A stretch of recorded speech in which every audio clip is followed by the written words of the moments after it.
ఇవాళ శివాష్టోత్తర శతనామ స్తోత్రాన్ని ఈ త్రయోదశి తిథి మహా ప్రదోషకాలమునందు ప్రారంభానికి ముందు మీతో ఒక రెండు విషయాలు నేను ప్రస్తావన చేయాలనుకుంటున్నాను.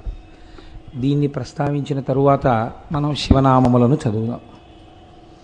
ఇప్పుడు మనం జరపబోయేటటువంటి సుబ్రహ్మణ్యేశ్వర స్వామి ఉత్సవాలకి స్వరూపానందేంద్ర సరస్వతీ స్వామివారి యొక్క నాయకత్వం ఎలా లభించిందో సభాముఖంగా చెప్పడం కుదరకపోయినా దాన్ని అనుభవించినటువంటి వ్యక్తులు ముగ్గురు ఉన్నాం. ఒకరు నేను, రెండవ వారు మా దొరగారు, మూడవ వారు గోపాలకృష్ణ గారు. మా ముగ్గురికి తెలుసది మా జీవితంలో అత్యంత పదిలంగా దాచుకోవలసిన అనుభవం. అయితే ఇవాళ నేను శంకరవాణిలో ఒక విషయం చదివాను.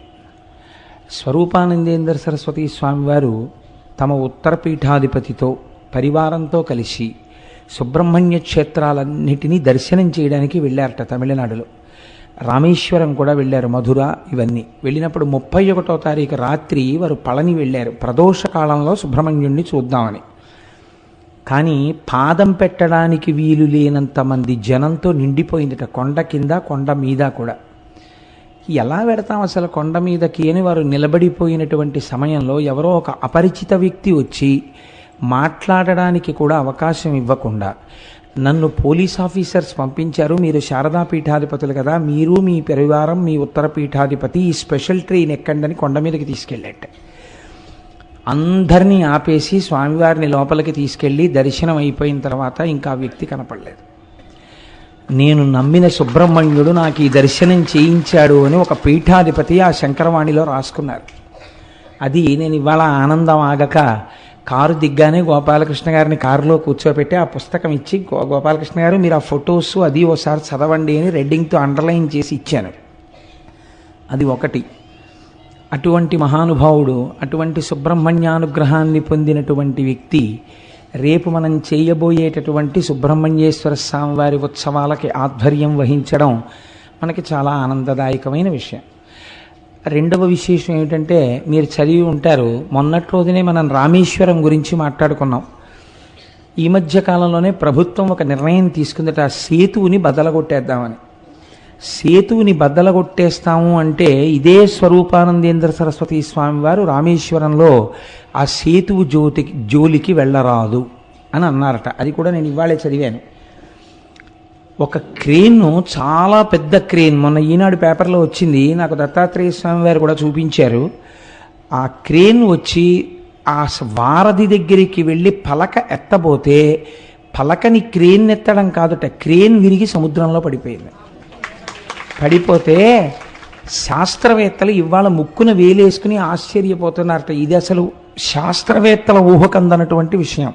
ఇన్నిటిని ఎత్తినటువంటి ఈ క్రేన్ను ఆ వారధినికి తగిలి ఎలా విరిగిపోయి సముద్రంలో పడిపోయింది అని. ఇప్పుడు ఆ సముద్రంలో పడిపోయిన క్రేన్ ఎత్తడానికి వాళ్ళకి సెంటిమెంట్ అడ్డొచ్చిందేమో, హనుమాన్ అన్న క్రేన్ని విశాఖపట్నం నుంచి తీసుకెళ్తున్నారు. ఇది ఈనాడు పేపర్లో వచ్చింది.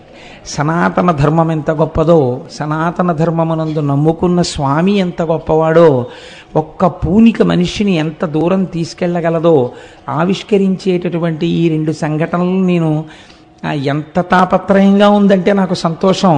ఇది నేను ముందు చెప్పేయకపోతే నాకు కడుపు కాస్త ప్రశాంతపడేటట్టు లేదు. అందుకని ముందు మీతో ఈ శుభవార్తలు పంచేసుకుంటే ఏదో ఒక మంచి మాట కుటుంబ సభ్యులందరితో పంచుకున్నటువంటి వాడు ఎంత సంతోషిస్తాడో అలా మీతో పంచుకోవడం నా ఉద్దేశ్యం తప్ప ఎవరినో ఒకరిని భుజాల మీదకి ఎత్తుకోవాలని కానీ, లేకపోతే ఒక్కరిని పొగడాలని కానీ అలాంటి సంకుచితమైన ధోరణితో చెప్పినటువంటి విషయం కాదు. నా దృష్టి ఎప్పుడూ సనాతన ధర్మము యొక్క గొప్పతనాన్ని ఆవిష్కరించడం మీద ఉంటుంది. ఆ కోణంలో దయచేసి మీరు అర్థం చేసుకోండి. అలా ఈ శుభవార్త మీతో పంచుకుని సంతోషించాలని మీకు ఈ రెండు వార్తలు విజ్ఞాపన చేశాను. ఇప్పుడు మనం శివాష్టోత్తరం చదువుకుందాం. హరి ఓం. ధవళ వపుషమిందోర్మండలే సన్నివిష్టం భుజగవలయహారం భస్మదిగ్ధాంగమీశం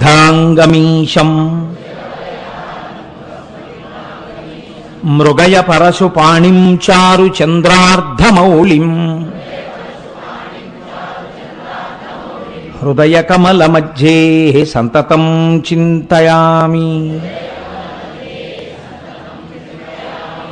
శివో మహేశ్వర శంభో పినాకీ శశిశేఖర వామదేవో విరూపాక్ష కపర్దీ నీలలోహిత శంకర శూలపాణిశ్చ ఖట్వాంగీ విష్ణువల్లభ సిపి విష్టోంబికానాథ శ్రీకంఠో భక్తవత్సలః భవః సర్వస్త్రిలోకేశ శితికంఠః శివాప్రియః ఉగ్రః కపాలీ కామారీ అంధకాసురసూదనః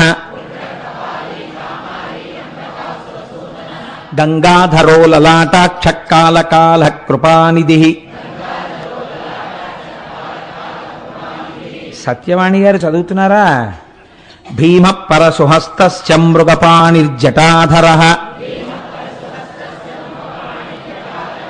కైలాసవాసీ కవచీ కఠోరస్త్రిపురాంతకః వృషాంకో వృషభారూఢో భస్మోద్ధూళిత విగ్రహః సామప్రియః సర్వమయస్త్రయీమూర్తిరనీశ్వరః సర్వజ్ఞ పరమాత్మా చ సోమసూర్యాగ్నిలోచనః హవిర్యజ్ఞమయః సోమః పంచవక్త్రః సదాశివః విశ్వేశ్వరో వీరభద్రో గణనాథ ప్రజాపతిః హిరణ్యరేతా దుర్ధర్షో గిరిశో గిరీశో నఘః భుజంగభూషణో భర్గో గిరిధన్వీ గిరిప్రియః కృత్తివాసాః పురారాతిర్భగవాన్ ప్రమదాధిపః మృత్యుంజయః సూక్ష్మతనుర్జగద్వ్యాపీ జగద్గురుః వ్యోమకేశో మహాసేన జనకశ్చారు విక్రమః రుద్రో భూతపతిస్థాణుర్రహిర్భూద్నియో దిగంబరః అష్టమూర్తిరనేకాత్మా సాత్విక శుద్ధ విగ్రహః శాశ్వత ఖండ పరశుః అజప్తాశ విమోచకః మృఢ పశుపతిర్దేవో మహాదేవో వ్యయో హరిః పూషదంతభిదవ్యగ్రో దక్షాత్తర హరోహరః భగనేత్రభిదవ్యక్తః సహస్రాక్షః సహస్రపాత్ అపవర్గ ప్రదోనంతస్తారక పరమేశ్వరః ఏవం శ్రీశంభుదేవస్య నామ్నామష్టోత్తరం శతం. శ్రీశివాష్టోత్తరశతనామస్తోత్రం సమాప్తం. హరి ఓం. ఈనాడు మీకు అరుణాచలం గురించి నేను కొన్ని మాటలు విజ్ఞాపన చేస్తాను అని చెప్పి ఉన్నాను.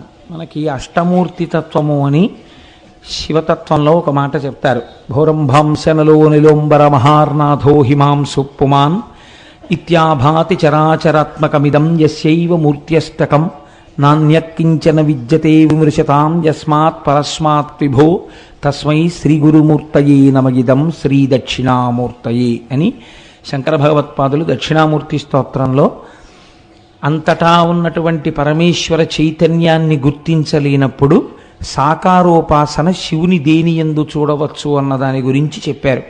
అందులోనే ఈ అష్టమూర్తి తత్వాన్ని చెప్తారు. కంచిలో పృథివీలింగం, జంబుకేశ్వరంలో జలలింగం, అరుణాచలంలో అగ్నిలింగం, చిదంబరంలో ఆకాశలింగం, శ్రీకాళహస్తిలో వాయులింగం, కోణార్కలో సూర్యలింగం, సీతాగుండంలో చంద్రలింగం, కాఠ్మండూలో యజమానలింగం.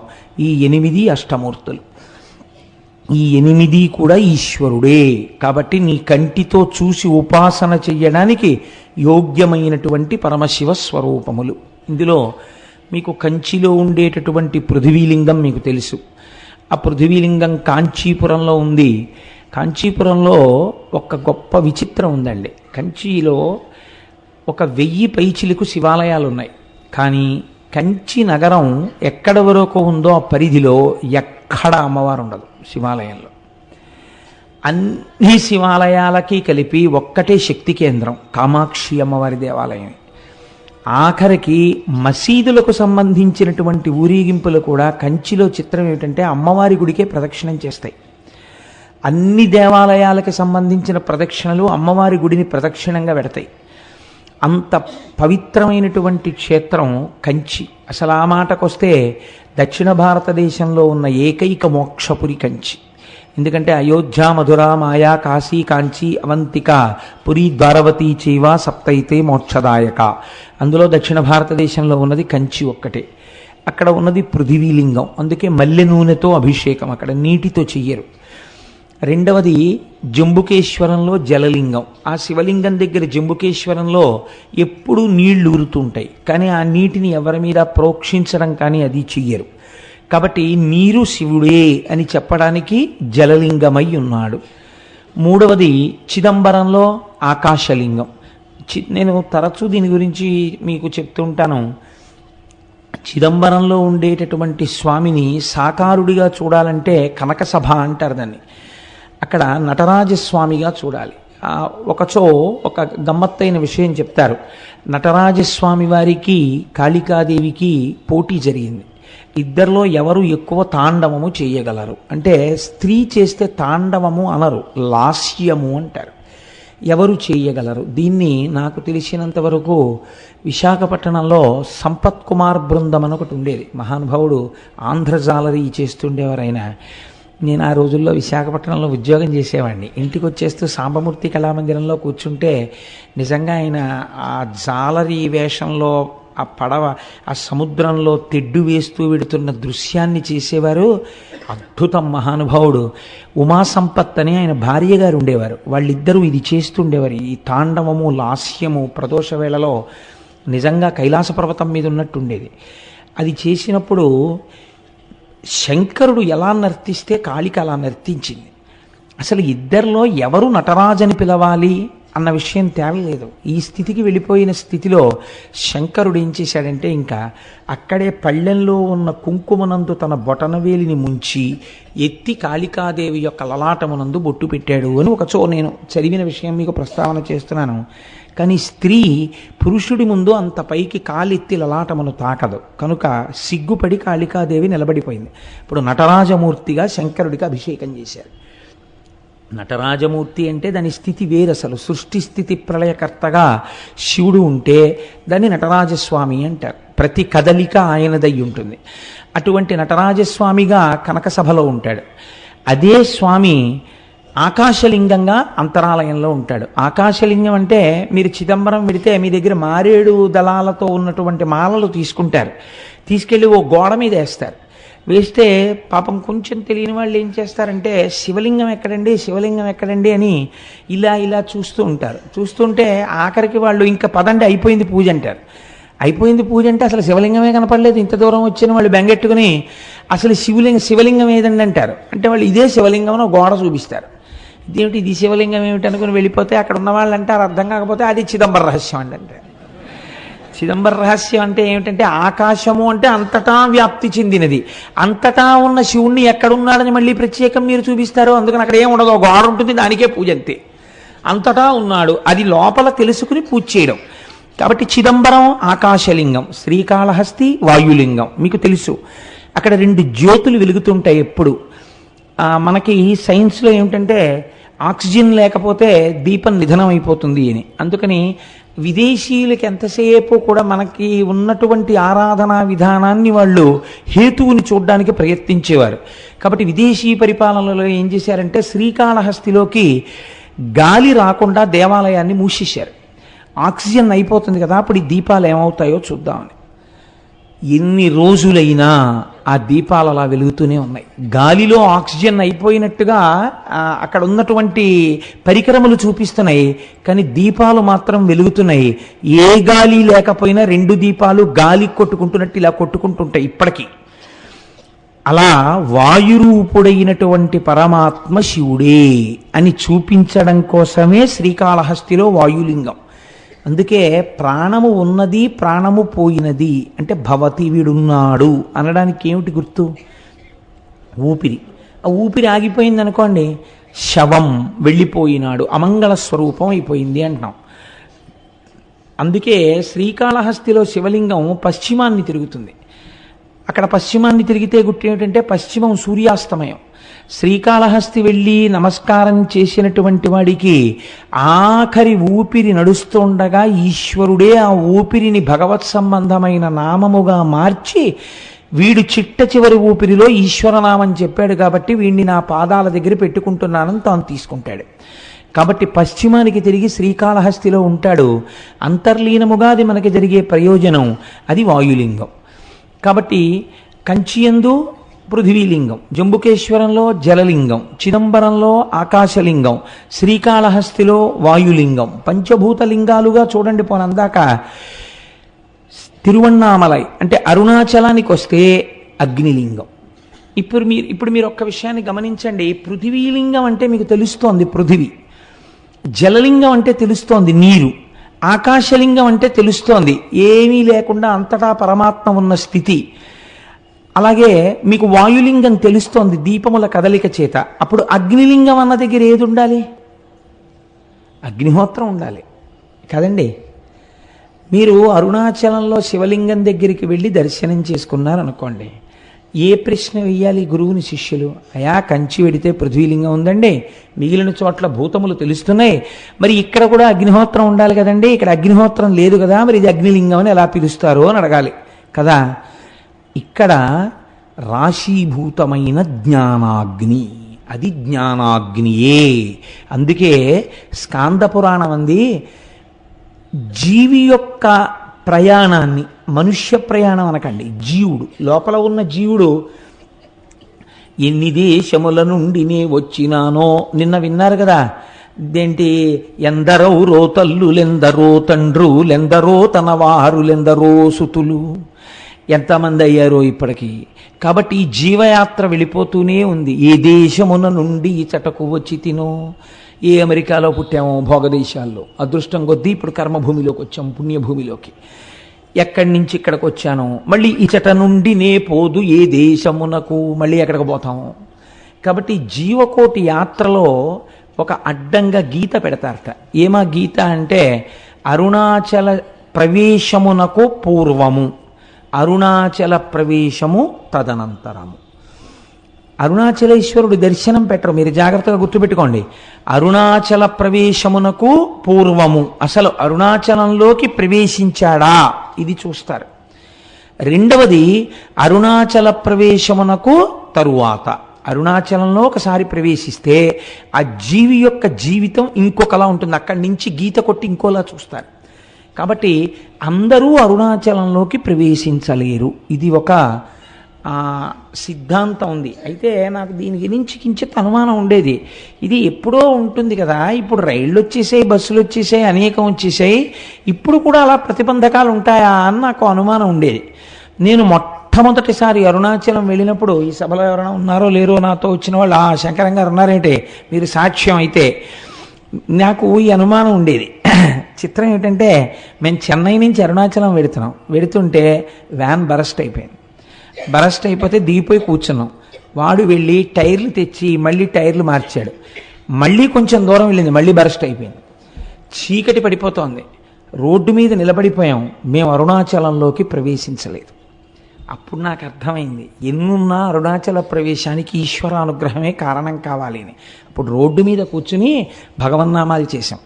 చేసిన తర్వాత చిత్రం ఏంటంటే ఇంకా ఆకుండా వ్యాన్లు అరుణాచలం వెళ్ళిపోయి. కాబట్టి అప్పటికీ ఇప్పటికీ అది సత్యమే. ఈశ్వరుడు మాకు వెంటనే వచ్చిన అనుమానాన్ని నివృత్తి చేసేసాడు. కాబట్టి అరుణాచలం అంత పరమపావనమైనటువంటి క్షేత్రం. అయితే ఏమంటే అది కేవలము జ్ఞానాగ్నియేనా? మరి పంచభూతములలో అగ్నికి అప్పుడు ఇంకొక లింగం ఉండాలి కదా అని మీకు అనిపించవచ్చు.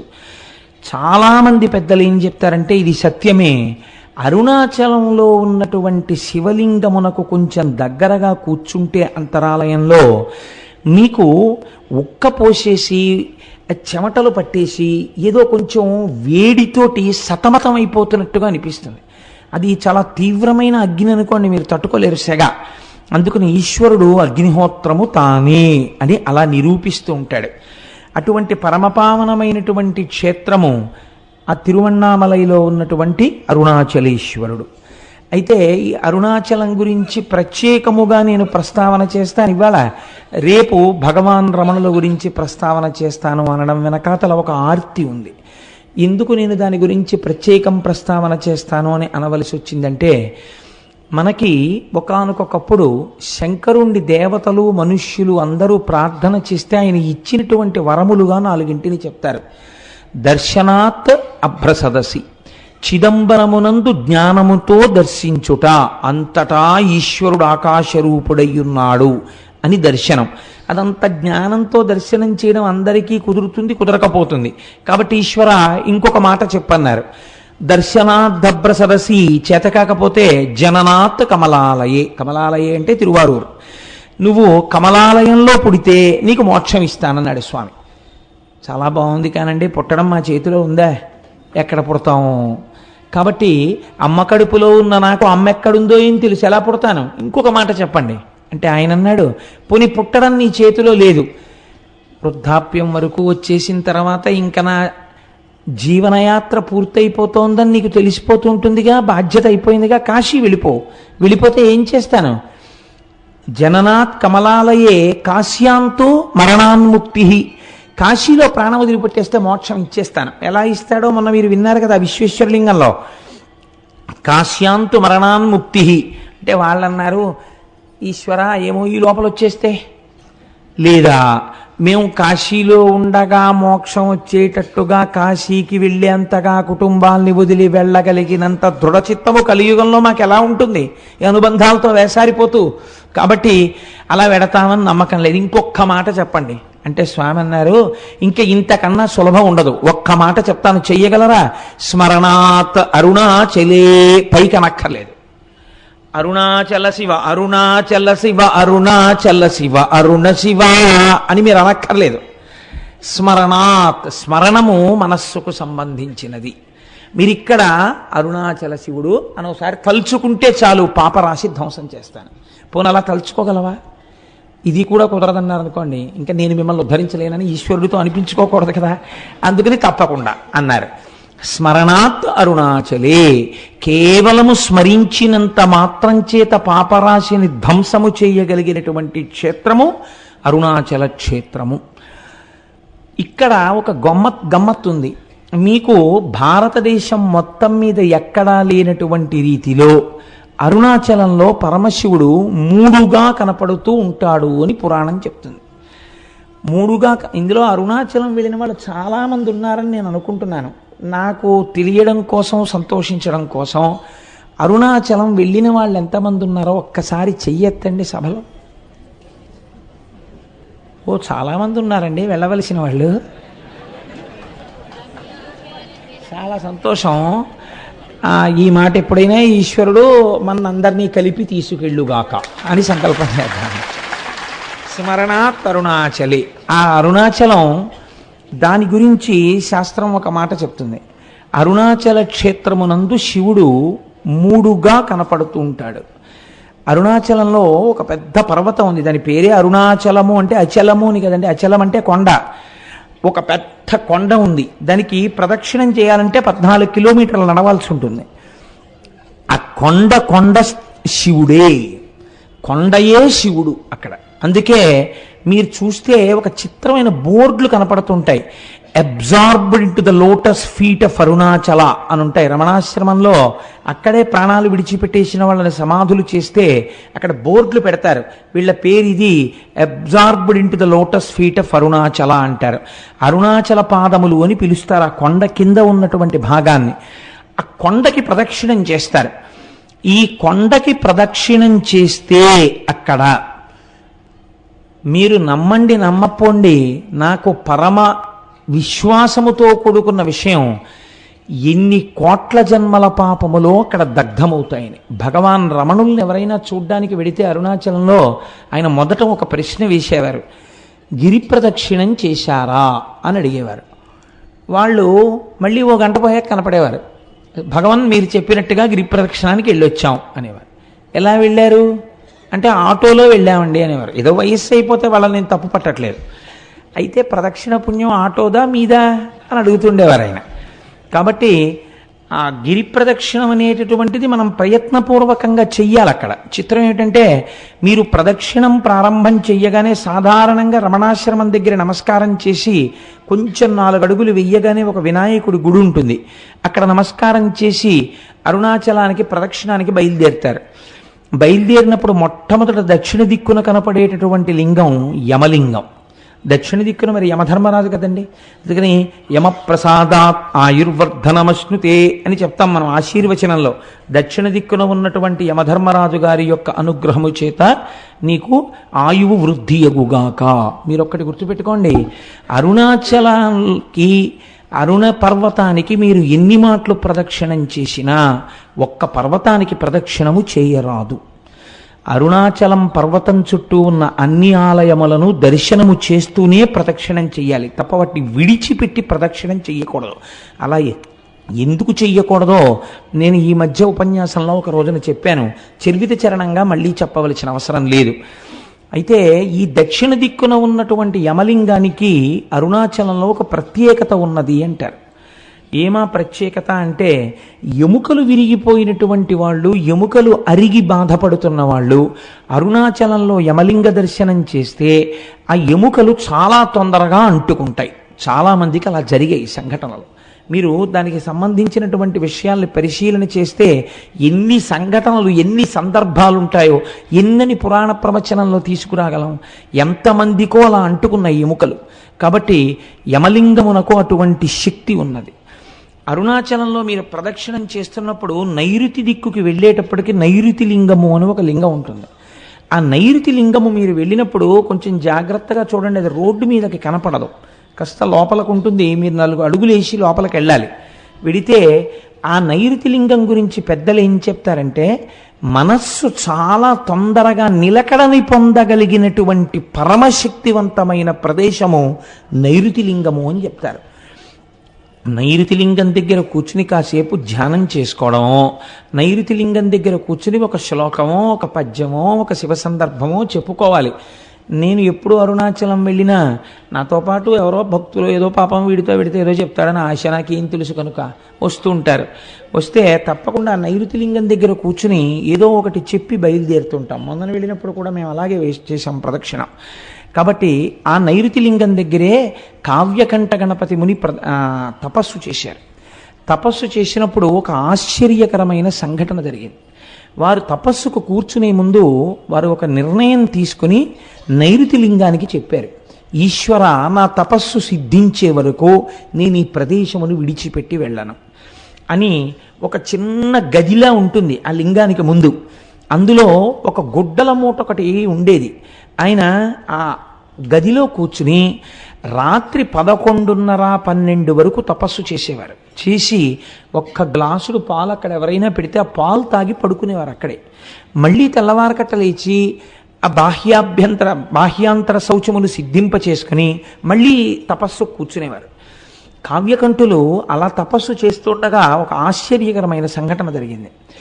అరుణాచలేశ్వరుడి యొక్క రథం అరుణగిరికి ప్రదక్షిణంగా వెడుతోంది, దేవాలయానికి ప్రదక్షిణంగా వెడుతోంది. వెడుతున్నప్పుడు ఒక అన్న సంతర్పణ చేసేటటువంటి ఒక సత్రవుకి, ఒక వేద పాఠశాలకి మధ్యలో పరమ నునుపైన నేల మీద ఆ రథం ఆగిపోయింది.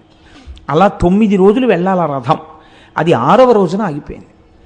ఆగిపోతే రాత్రి 12 గంటల వరకు తోశారు. తిరువణ్ణామలైలో ఉన్న జనాభా అందరూ పట్టుకులాగారు రథాన్ని. అంగుళం కూడా రథం కదలలేదు. ఏం చెయ్యాలో అర్థం కాలేదు. లాగి లాగి లాగి లాగి అర్చకులు కూడా విసిగిపోయి ఎన్ని క్షమార్పణలు చెప్పాలో అన్ని చెప్పారు. కదల్ల రథం. రథం మీద మూర్తులను అలాగే వదిలిపెట్టేసి ఒక 10 మందిని కాపలా పెట్టి రేపటి రోజు ఉదయం వచ్చి మళ్ళీ రథం లాగుతాం స్వామి మమ్మల్ని మన్నించు అని చెప్పి ఎవరిళ్ళక వాళ్ళు వెళ్ళిపోయారు అర్చకులు కూడా. ఇది యథార్థముగా కావ్యకంఠ గణపతి ముని అంటే ఈ మధ్య వారి జీవితంలో జరిగిన సంఘటన. రాత్రి 12 గంటలకి కావ్యకంఠ గణపతి ముని పడుకున్నారు. పడుకుంటే అరుణాచలేశ్వరుడికి అర్చకత్వం చేసే ప్రధాన అర్చకుడు ఆయనకి స్వప్నంలో దర్శనమిచ్చాడు. ఇచ్చి ఈశ్వరాజ్ఞ చేత రథం ఆగిపోయింది, ఈశ్వరుడు ఏం కోరుకుంటున్నాడంటే మీ యొక్క తపస్సుని లోకమునకు తెలియచెయ్యాలనుకుంటున్నాడు, మీ వాక్కు యొక్క ప్రామాణ్యము తెలియచెయ్యాలనుకుంటున్నాడు. అది అసలు రహస్యం. కనుక మీరు వచ్చి చెయ్యేస్తే తప్ప అరుణాచలేశ్వరుడి రథము నడవదు. కాబట్టి ఉత్తర క్షణం మీరు గుడి విడిచిపెట్టి రండి అని వినపడింది. వినపడితే ఆయన గభాలను లేచి ఇది స్వప్నంలా అనిపించట్లేదు, యథార్థంగా జరిగినట్టుందని చూస్తే చిమ్మ చీకటి. ఏం చెయ్యాలి అని ఆలోచించి ఇది నిజమేనా అని ఆయన ఆలోచిస్తున్నారు. 2 చెవులలోకి మాటలు వినపడ్డాయి, ఇది యథార్థము, నువ్వు వెంటనే బయలుదేరి రథం దగ్గరికి వెళ్ళు అని. ఆయన వెంటనే గుడి తలుపులు వెయ్యడం కూడా మరిచిపోయి, రాత్రిళ్ళు తలుపులు వేస్తారు కానీ మీకు శివలింగ దర్శనం అవుతూ ఉంటుంది అరుణాచలంలో, తలుపులు దగ్గరకి వేసి ఆయన గబగబా ఆ తేరు ఆగిపోయిన ప్రదేశానికి వెళ్ళారు. వెడితే రథం అక్కడ నిలబడిపోయింది, చుట్టూ 10 మంది ఉన్నారు. వెంటనే ఈయన స్వామికి సాష్టాంగ నమస్కారం చేసి, ఈశ్వరా మీరు నన్ను అనుగ్రహించారు, కానీ ఇప్పుడు 10 మంది కాపలాదారులు మాత్రమే ఉన్నారు, ఇప్పుడు ఒకవేళ రథం కదిలినా ఆలయం లోపలికి వెళ్ళడం కష్టం, రేపు తెల్లవారుజామున నేను వచ్చి రథాన్ని మీద చెయ్యి వేస్తాను, కదిపేది మీరే, నా శక్తి కాదు, నన్ను అనుగ్రహిస్తారు అని చెప్పి మళ్ళీ వెళ్ళిపోయారు గుడికి. పడుకున్నారు. రోజు తెల్లవారకట్ట 4ంటికి తెలివచ్చేది. ఆయనకు ఆ రోజున మరునాడు ఉదయం 9 గంటలకి తెలివచ్చింది. అప్పటికి తెల్లవారకట్ట వచ్చేసి అక్కడ ఉన్న వాళ్ళందరూ ఈ రథాన్ని లాగేటటువంటి ప్రయత్నం చేస్తున్నారు, కదలటం లేదు. 12 అయ్యేటప్పటికి ఎట్టి పరిస్థితులలోనూ గుడి లోపలికి వెళ్ళిపోవాలి, వెళ్ళిపోయి మహానైవేద్యమై మళ్ళీ మరునాటి పరిక్రమణం మొదలైపోవాలి. అలా వెళ్ళకపోతే భారీ ఎత్తున ప్రాయశ్చిత్తాలు చెయ్యాలి. ఆలయంలో ఉన్నటువంటి అధికారుల నుంచి అర్చకుల వరకు గడగడ వణికిపోతున్నారు. ఇలా వణికిపోతున్న సమయంలో గబగబా సంధ్యావందనాదులు పూర్తి చేసుకుని కావ్యకంఠ గణపతి ముని తనకున్న బట్టల మూటోటి పట్టుకుని వెళ్ళి వేద పాఠశాలలో దాన్ని అప్పజెప్పి ఆ రథం దగ్గరికి వెళ్ళి, అయ్యా నాకు చోటివ్వండి, ఈశ్వరుడు పిలిస్తే వచ్చాను అనేటప్పటికి అందరూ ఆయనకి చోటు ఇచ్చారు. ఆయన 2 మోకుల మధ్యలోకి వెళ్ళి సాష్టాంగ నమస్కారం చేసి, అరుణాచలేశ్వర నువ్వు పిలిస్తే నేను వచ్చాను, నువ్వు చెప్పిన మాట నిలబెట్టు అని కుడి చెయ్యి వేసి, ఇలా ఉంటారు కావ్యకంఠ గణపతి ముని, కుడి చెయ్యి వేసి ఇలా అన్నారు. అంతే. చాలామంది కలిపి తేలిక వాహనాన్ని లాగేస్తే ఒక్కసారి ఎలా దూకుతుందో, అలవాట్లేనివాడు ఫస్ట్ గేర్ వేసేసి యాక్సిలేటర్ వదిలేస్తే బండి ఎలా దూకుతుందో అలా ఒక దూకింది అరుణాచలం రథం. దూకి గుళ్ళోకి వెళ్ళిపోయింది. వెంటనే ఎవరు రాయి బక్కబాపడు, ఎవరింతటి మహాత్ముడు, ఈయన్ని ఎలాగైనా పట్టుకోవాలనుకుని చూశారు. చిత్రం ఏమిటంటే మహాత్ములైనటువంటి వారు గుర్తింపుల కోసం వెంపర్లాడరు. వాళ్ళు చూసేటప్పటికే సందులు గొంతుల్లో పడి ఆయన వెళ్ళిపోయారు, ఎవ్వరికీ కనపడలేదు. అరుణాచలేశ్వరుడు కావ్యకంఠ గణపతి ముని యొక్క తపస్సుకి తొందరగా పలికినటువంటి ప్రదేశం నైరుతిలింగ స్థానం. కాబట్టి ఆ నైరుతిలింగం దగ్గరికి వెళ్ళినప్పుడు మనం ప్రత్యేకించి అరుణాచలేశ్వర నీ అనుగ్రహాన్ని మా యందు ప్రసరించు అని మనం చక్కగా అక్కడ నమస్కారం చేసుకోవాలి. అరుణగిరికి తప్పకుండా ప్రదక్షిణం చెయ్యండి అని అనడం వెనకాతల ఒక కారణం ఉంది. మీరు వెళ్ళేటప్పుడు అన్ని దిక్కుల యందు మీకు ఆలయాలు కనపడతాయి. చంద్రలింగం, సూర్యలింగం, ఉత్తరాన కుబేరలింగం, ఈశాన్యంలో లింగం, ఆగ్నేయంలో లింగం, అన్ని శివాలయాలు ఉంటాయి. ఉత్తరలింగాన్ని కుబేరలింగం అని పిలుస్తారు. ఉత్తరలింగం దగ్గరికి వెళ్ళి మీరు ప్రార్థన చేశారనుకోండి, ఐశ్వర్య సంపత్తి కలుగుతుంది. మీరు చూడండి, సాధారణంగా మనకి ఆశీర్వచనం చేస్తారు. మీరు ఏదైనా ఒక పెద్ద పూజ కానీ, ఇష్టి కానీ, వ్రతం కానీ పూర్తి చేశారనుకోండి, ఆశీర్వచనం చేసేటప్పుడు ఒక మాట చెప్తారు.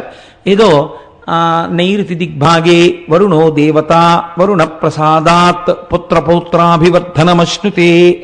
ఆ నైరుతి దిక్కున ఉన్నటువంటి ఏదో పశ్చిమ దిగ్భాగే, పశ్చిమ దిక్కున ఉన్నవాడు వరుణుడు, ఆ వరుణుని యొక్క అనుగ్రహము చేత ఈయనకి పుత్రపౌత్రాభివృద్ధి కలుగుగాక అని. అలాగే మనకి మహన్యాసం చేసేటప్పుడు మనం ఇలా వెనక్కి తిరిగో నమస్కారం, ఇలా ఓ నమస్కారం, ఇలా ఓ నమస్కారం, ఇలా ఓ నమస్కారం అర్చక స్వామి చేస్తుంటారు. ఆయన్ని చూస్తూ ఆయన ఎడి తిరుగుతున్నాడో అలా మనం ఇలా ఇలా ఇలా తిరుగుతూ ఉంటాం తప్ప మంత్రంతో సమన్వయం మనకి జరగదు లోపల. ఎందుకంటే మనకి సరిగ్గా అర్థం కాదు, అలా అర్థమయ్యేటట్టు చెప్పేవాళ్ళు లేరు. కాబట్టి ఏమైపోతుందంటే ఉట్టినే పాపం అలా అలా తిరుగుతుంటాడు కదా, ఆయన భక్తి అయింది. కానీ మీకు తెలియకుండానే మీరు అరుణగిరికి ప్రదక్షిణం చేసేటప్పుడు అన్ని దిక్కుల నుండి మీరు ఏం కోరుకుంటున్నారో అవి ఇయ్యగలిగినటువంటి దిక్పాలకులకు శాసకుడై ఉన్నటువంటి పరమశివుని యొక్క దర్శనం మీకు అన్ని దిక్కులా కలుగుతుంది. కలగడం వల్ల ఇహమునందు మీకు సమస్త సమృద్ధి కటాక్షింపబడుతుంది. కాబట్టి అరుణాచల లింగానికి, అరుణాచలేశ్వరుడికి ఆ కొండకి ప్రదక్షిణం చెయ్యడంలో అంత విశేషమైన ప్రాముఖ్యం. కొన్ని చెప్పకపోతే నాకు కడుపుబ్బ తీరదు, అదొక విర్రి నాకు. కాబట్టి చెప్తాను, ఇది కూడా చెప్పాలా అని అనుకోకండి. మనం పశ్చిమ దిక్కుకు వెళ్ళినప్పుడు ఆది అన్నామలై అని ఒక క్షేత్రం ఉంటుంది, ఒక దేవాలయం, శివాలయం ఉంది. ఆ ఆది అన్నామలై క్షేత్రం దేవాలయం దగ్గరికి వెళ్ళేటప్పటికే ఈసారి మేము కనుమ పండుగ నాడు వెళ్ళాం. చక్క పెద్ద పెద్ద ముగ్గులేసి గొబ్బిళ్ళు పెట్టి గుమ్మిడి పూలు పెట్టారు. పెడితే మా వాళ్ళు వచ్చిన భక్తుల్లో కొంతమందికి మంచి మంచి పాటలు వచ్చు, గొబ్బిళ్ళ పాటలు. ఆ గొబ్బిళ్ళ పాటలు పాడుతుంటే మాతో వచ్చిన వాళ్ళందరూ ఆ గొబ్బిళ్ళకి చక్కగా నాట్యం చేస్తూ కన్నెపిల్లలకి మంచి భర్తలు రావాలని ప్రదక్షిణాలు చేయించి పాటలు పాడించి ఎంత ముచ్చట్లాడామో, ఎంత సంతోషం పడ్డామో శివుడి సన్నిధానంలో పండగ చేసుకుంటూ. అసలు కనుమ అంటే మీరు అరుణాచలంలో చూడాలి. పశువుకి పూజ కదండి. పశు రూపంలో నిలబడిన వాడెవరు? నందీశ్వరుడు. మీరు చూసి తీరాలి. మొన్న కనుమ పండుగ నాడు నాతో వచ్చిన వాళ్ళందరూ ఇక్కడే ఉన్నారు. వీళ్ళందరూ అయితే ఎంత పొంగిపోయారంటే, కోటేశ్వరారు ఎలాగో శివమహాపురాణం జరుగుతోంది కదా, మా అచ్చయ్య శాస్త్రి గారు అయితే ఎంత ముచ్చటపడిపోయారంటే, కోటేశ్వరారు నేను పెద్ద నందించి ఏం చేస్తాను, కనుమ నాడు మన అందరం ఇక్కడ చేసినట్టే అలంకారం చేద్దామా అండి అని అడిగారు. మీకు చిత్రం తెలుసా? అరిసెల దండల దగ్గర నుంచి, కజ్జికాయల దండల దగ్గర నుంచి, 5 స్టార్ చాక్లెట్ల దగ్గర నుంచి, కాయగూరల దగ్గర నుంచి, ఏమ్మా పాప్కారం దండల దగ్గర నుంచి నందీశ్వరుడికి అలంకారం చేసేస్తారు.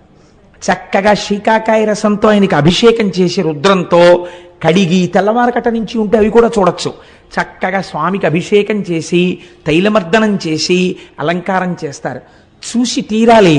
ఏమో ఈశ్వరుడు అనుగ్రహిస్తే సర్వసమర్థులైన వాళ్ళు గోపాలకృష్ణ గారు, దొరగారు, ఇలాంటి వాళ్ళు అందరూ ఉన్నారు కాబట్టి ఇక్కడ నానాజీ గారును నందికేశ్వర చరిత్ర చెప్పినప్పుడు నందీశ్వరుణ్ణి అలా అలంకరించే ప్రయత్నం చేద్దాం ఒకసారి. ఇక్కడ మేము ఒక్కళ్ళమే అనుభవించడమే, మీరు కూడా అలా నందీశ్వరుణ్ణి ఎలా అలంకారం చేస్తారో చూద్దురు. కానీ అక్కడ చూడగానే ఆ రోజున నాతో పాటు ఉన్న వాళ్ళందరూ రిజర్వ్ చేసేసుకున్నారు. జంతికల దండలు మావంటే, చెకోడీల దండలు మావంటే, కజ్జికాయల దండలు మావంటే వాళ్ళు చూశారు కాబట్టి వాళ్ళు అవన్నీ రిజర్వ్ చేసుకున్నారు కూడా. కాబట్టి అన్నమాట ఉత్తినేందుకు పోవాలి, వాళ్ళ అలంకారం కూడా చేస్తారు. నందికేశ్వర చరిత్ర చెప్పిన రోజున వీలైతే బసవయ్యని మనం ఇక్కడ అలా అలంకారం చేసి ప్రదక్షిణం చేసి నమస్కరిద్దాం. కనుక ఏమిటో ఎటు నుంచి ఎటుపోతుందో ప్రసంగం. నైరుతి దిక్కున ఉన్నటువంటి ఆ స్వామి యొక్క దర్శనము కావ్యకంఠ గణపతి మునికంతటి కటాక్షాన్ని అనుగ్రహించింది. ఆ అరుణాచలేశ్వరుడికి చేసినటువంటి ప్రదక్షిణం మనకి ఇహమునందే కాదు, పరమనందు సుఖాన్ని, మోక్షమును కూడా ఇవ్వగలదు. ఎందుకు ప్రదక్షిణం చెయ్యాలి? కేవలం కాళ్ళతో నడిస్తే పాపం పోతుందా?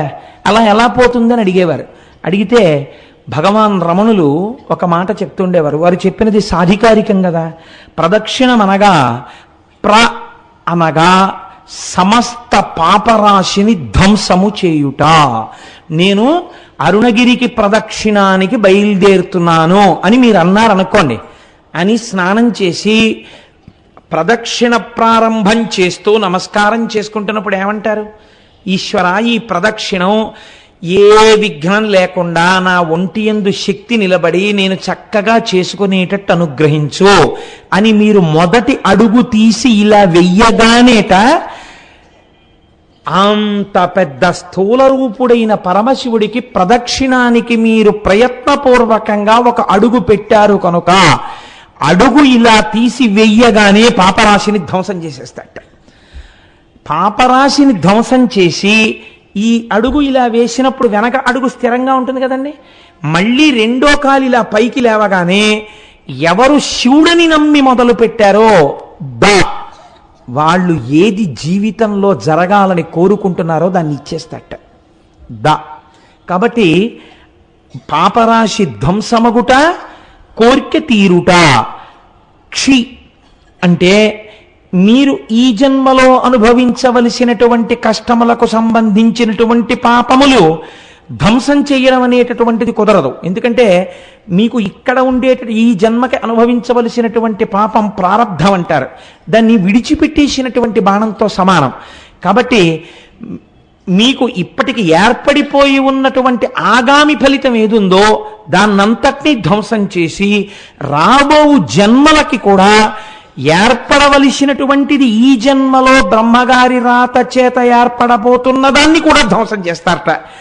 నం అంటే ఇంకా అలా చేయడం వల్ల అరుణగిరికి ప్రదక్షిణం చేసినటువంటి వాడికి పాపము పుణ్యము ఉండదు కనుక వాడు మోక్షమునకు అధికారి అగుచున్నాడు. కాబట్టి అరుణగిరికి ప్రదక్షిణం చెయ్యడం అనేటటువంటిది అంత పరమపావనమైన విషయమని, తప్పకుండా గిరి ప్రదక్షిణం చెయ్యాలని మనకి మహానుభావుడైనటువంటి భగవాన్ రమణులు నిర్దేశించిన విషయం, స్కాంద పురాణం నిర్దేశించినటువంటి విషయం. అయితే చిత్రం ఒకటి ఉంది. అరుణాచలంలో 3 యోజనముల దూరము వరకు ఏ విధమైనటువంటి దీక్షకి సంబంధించిన నియమములు లేవు. మీకు శ్రద్ధ అని ఒక వాక్యం ఉంటుంది పురాణంలో. పురాణమే కాదు, మీరు శృతి యందు కూడా శ్రద్ధ అని ఒక మాట వాడతారు. శ్రద్ధ అంటే ఏమిటో తెలుసా అండి? మీకు ఇక్కడ నీవు ఇలా ఉండవచ్చు అన్నప్పుడు నమ్మి మీరు అలా ఉండాలి అని శాస్త్రం అంటుంది. మీరు ఇలా ఉండు అని చెప్పినప్పుడు నేను అలా ఉండను అని మీరు అన్నారనుకోండి, మీ అంత మీరుగా కొన్ని సిద్ధాంతాలని తీశారనుకోండి, అది ఆ క్షేత్రము యొక్క ప్రమాణమును అవమానించుట, చెయ్యకూడదు. అందుకే రమణులంతటి వారు అమ్మగారు నేను ఇక్కడ ఉల్లిపాయలు తిన్నంటే ఈవిడ ఉల్లిపాయ తింటే ఈవిడ మోక్షానికి అడ్డొస్తుందిట అనేవారు. 3 యోజనముల దూరంలో అక్కడ ఏ విధమైనటువంటి దీక్షా నియమములు లేవు. ఇది ఎంతవరకు నిరూపణమైందో తెలుసా అండి? భగవాన్ రమణులు ఒక తెల్లటి గోచి మాత్రమే పెట్టుకునేవారు. వారు గోచి పెట్టుకుని స్కందాశ్రమంలో ఉండగా ఒకానొకప్పుడు శృంగేరి పీఠం నుంచి కొంతమంది పండితులు వచ్చి అయ్యా మీరు వివాహం లేదు, మీకు సంసారం లేదు, మీరు సన్యాసి యొక్క జీవితాన్నే గడుపుతున్నారు, కాబట్టి మీరు కనీసంలో కనీసం పోనీ కాషాయాంబరములను ధరించకపోయినా పెట్టుకున్నటువంటి గోచి తెల్లది కాకుండా కాషాయం రంగు గోచి పెట్టుకుంటే బాగుంటుంది. అందుకే జ్ఞానముతో నిండినటువంటి వారు కాబట్టే సన్యాసి శరీరాన్ని విడిచిపెడితే ఇక దహనం చేయరు. అది జ్ఞానాగ్నితో కూడిన శరీరం కాబట్టి భూస్థాపితం చేస్తారు. కాబట్టి ఇప్పుడు మీరు కాషాయముతో ఉన్న గోచి పెట్టుకోండి అని అడిగారు. అడిగితే భగవాన్ నవ్వి అన్నారు, అలా కాదు, ఈ అరుణాచలం కొండకి 3 యోజనముల వరకు ఏ దీక్షకు సంబంధించిన నియమము లేదు, కాబట్టి తెల్లటి గోచి పెట్టుకున్నా దోషం లేదు అన్నారు. అంటే వాళ్ళు అన్నారు, మీరు అలా కాదు, కొంచెం ఆలోచించండి, మీరు నడుపుతున్న జీవితానికి తెల్లటి గోచి పెట్టుకోవడం అంత బాగులేదు, కాషాయం గోచి పెట్టుకుంటే బాగుంటుంది అని వారు భోజనానికి కిందకి దిగి వెళ్ళిపోయారు. ఎక్కడ నుంచి వచ్చాడో ఒక పరమ వృద్ధుడు ఒక ఆయన ఒక పుస్తకాల మూట మోసుకొచ్చాడు, రమణుల దగ్గర పెట్టాడు. నేను ఇప్పుడే స్నానం చేసి వస్తాను, ఈ పుస్తకాల మూట చూస్తుండు అని చెప్పి వెళ్ళిపోయాడు. శృంగగిరి నుంచి వచ్చినటువంటి పండితులు కిందకి వెళ్ళి స్నానం చేసి భోజనం చేసి మళ్ళీ కొండ మీదకి వచ్చారు రమణుల దగ్గరికి. వచ్చేటప్పటికి పుస్తకాల మూట అక్కడుంది, పైనున్న పుస్తకం ఎగురుతోంది. ఎగురుతున్న పేజీ దగ్గర ఏమిటి పుస్తకాలు అని వాళ్ళు ఇలా పేజీ మీద చెయ్యి వేసి చూశారు. చూస్తే దాని అనువాద పద్యాన్ని మీకు నేను వినిపిస్తున్నాను. అందులో ఉంది, యోజనంబులు 3 నిచట వాసమొనరించు వారగు వరనరులకు ఉండకున్నను దీక్షాదులొకటి అయిన ఆశరహిత మత్సాయుజ్య ప్రాప్తి సిద్ధ ఈశుడగు నాయాజ్ఞచే నెలమిమీరా. ఇది ఈశ్వరాజ్ఞ. ఇక్కడ దీక్షా నియమములు ఏమీ లేవు. ఇక్కడ కొండకి 3 యోజనముల పరిధిలో ఎటువంటి దీక్షలో లేకపోయినా ఈ కొండ యొక్క అగ్ని ప్రసరణము చేత వారు మోక్షమునకు అధికారులగుచున్నారు. కాబట్టి వాళ్ళది చూసి తెల్లబోయి ఇప్పటికిప్పుడు ఈ పుస్తకం ఎక్కడి నుంచి వచ్చిందంటే రమణులు అన్నారు, ఏమో ఎవరో వృద్ధులు తెచ్చి అక్కడ పెట్టారు, వారు మీలాగే స్నానం చేసి వస్తానని వెళ్ళారన్నారు. ఆ వృద్ధుడు తిరిగి రాలేదు. కానీ ఈ పద్యాన్ని చూసినటువంటి పెద్దలు మాత్రం రమణులు తెల్లటి గోచి పెట్టుకోవడం వెనకాతల పరమసత్యం ఉంది అని తిరిగి వెళ్ళిపోయారు. అలా నిరూపించినటువంటిది ఆ అరుణగిరికి ఉన్నటువంటి గొప్పతనాన్ని నిరూపించిన సంఘటన అక్కడ జరిగింది. మీరు అరుణాచల క్షేత్రంలో స్వామి దర్శనానికి వెడితే సాధారణంగా తూర్పు గోపురంలోంచి ప్రవేశిస్తాం. తూర్పు గోపురాన్ని శ్రీకృష్ణదేవరాయలు నిర్మాణం చేశారు. మనకి ఎక్కడికి వెళ్ళండి శ్రీకృష్ణదేవరాయల యొక్క ప్రమేయం లేనటువంటి క్షేత్రం ఉండదు. మీరు తెలిసి కానీ తెలియక కానీ వెడితే మనకి, నేను మొన్న గుంటూరు ప్రసంగాలకు వెళ్ళినప్పుడు వారు నన్ను ఒక క్షేత్రానికి తీసుకెళ్లారు. అది గుడికి అన్ని మూలలా సుబ్రహ్మణ్యుడు ఉన్నాడు. నేను చాలా ఆశ్చర్యపోయాను. కృష్ణదేవరాయల వారు అక్కడికి వచ్చి పూజ చేసి వెళ్ళిన తర్వాత ఆయనకి కొడుకు పుట్టాడు, భార్య గర్భిణి అయింది అని తెలిసి ఆయన క్షేత్రానికి గోపురాలు అవి కట్టారు. అలాగే ఆ మహానుభావుడు ఆయన తూర్పున గోపురాన్ని కట్టారు. దక్షిణ భారతదేశంలో ఉన్నటువంటి అన్ని దేవాలయాల గోపురాల కన్నా తలెత్తి చూసే గోపురాల్లో అదొకటి అని పెద్దలు చెప్తారు. అంత పెద్ద గోపురం కనపడుతుంటుంది. మీకు ఉత్తర దిక్కున ఒక గోపురం ఉంది.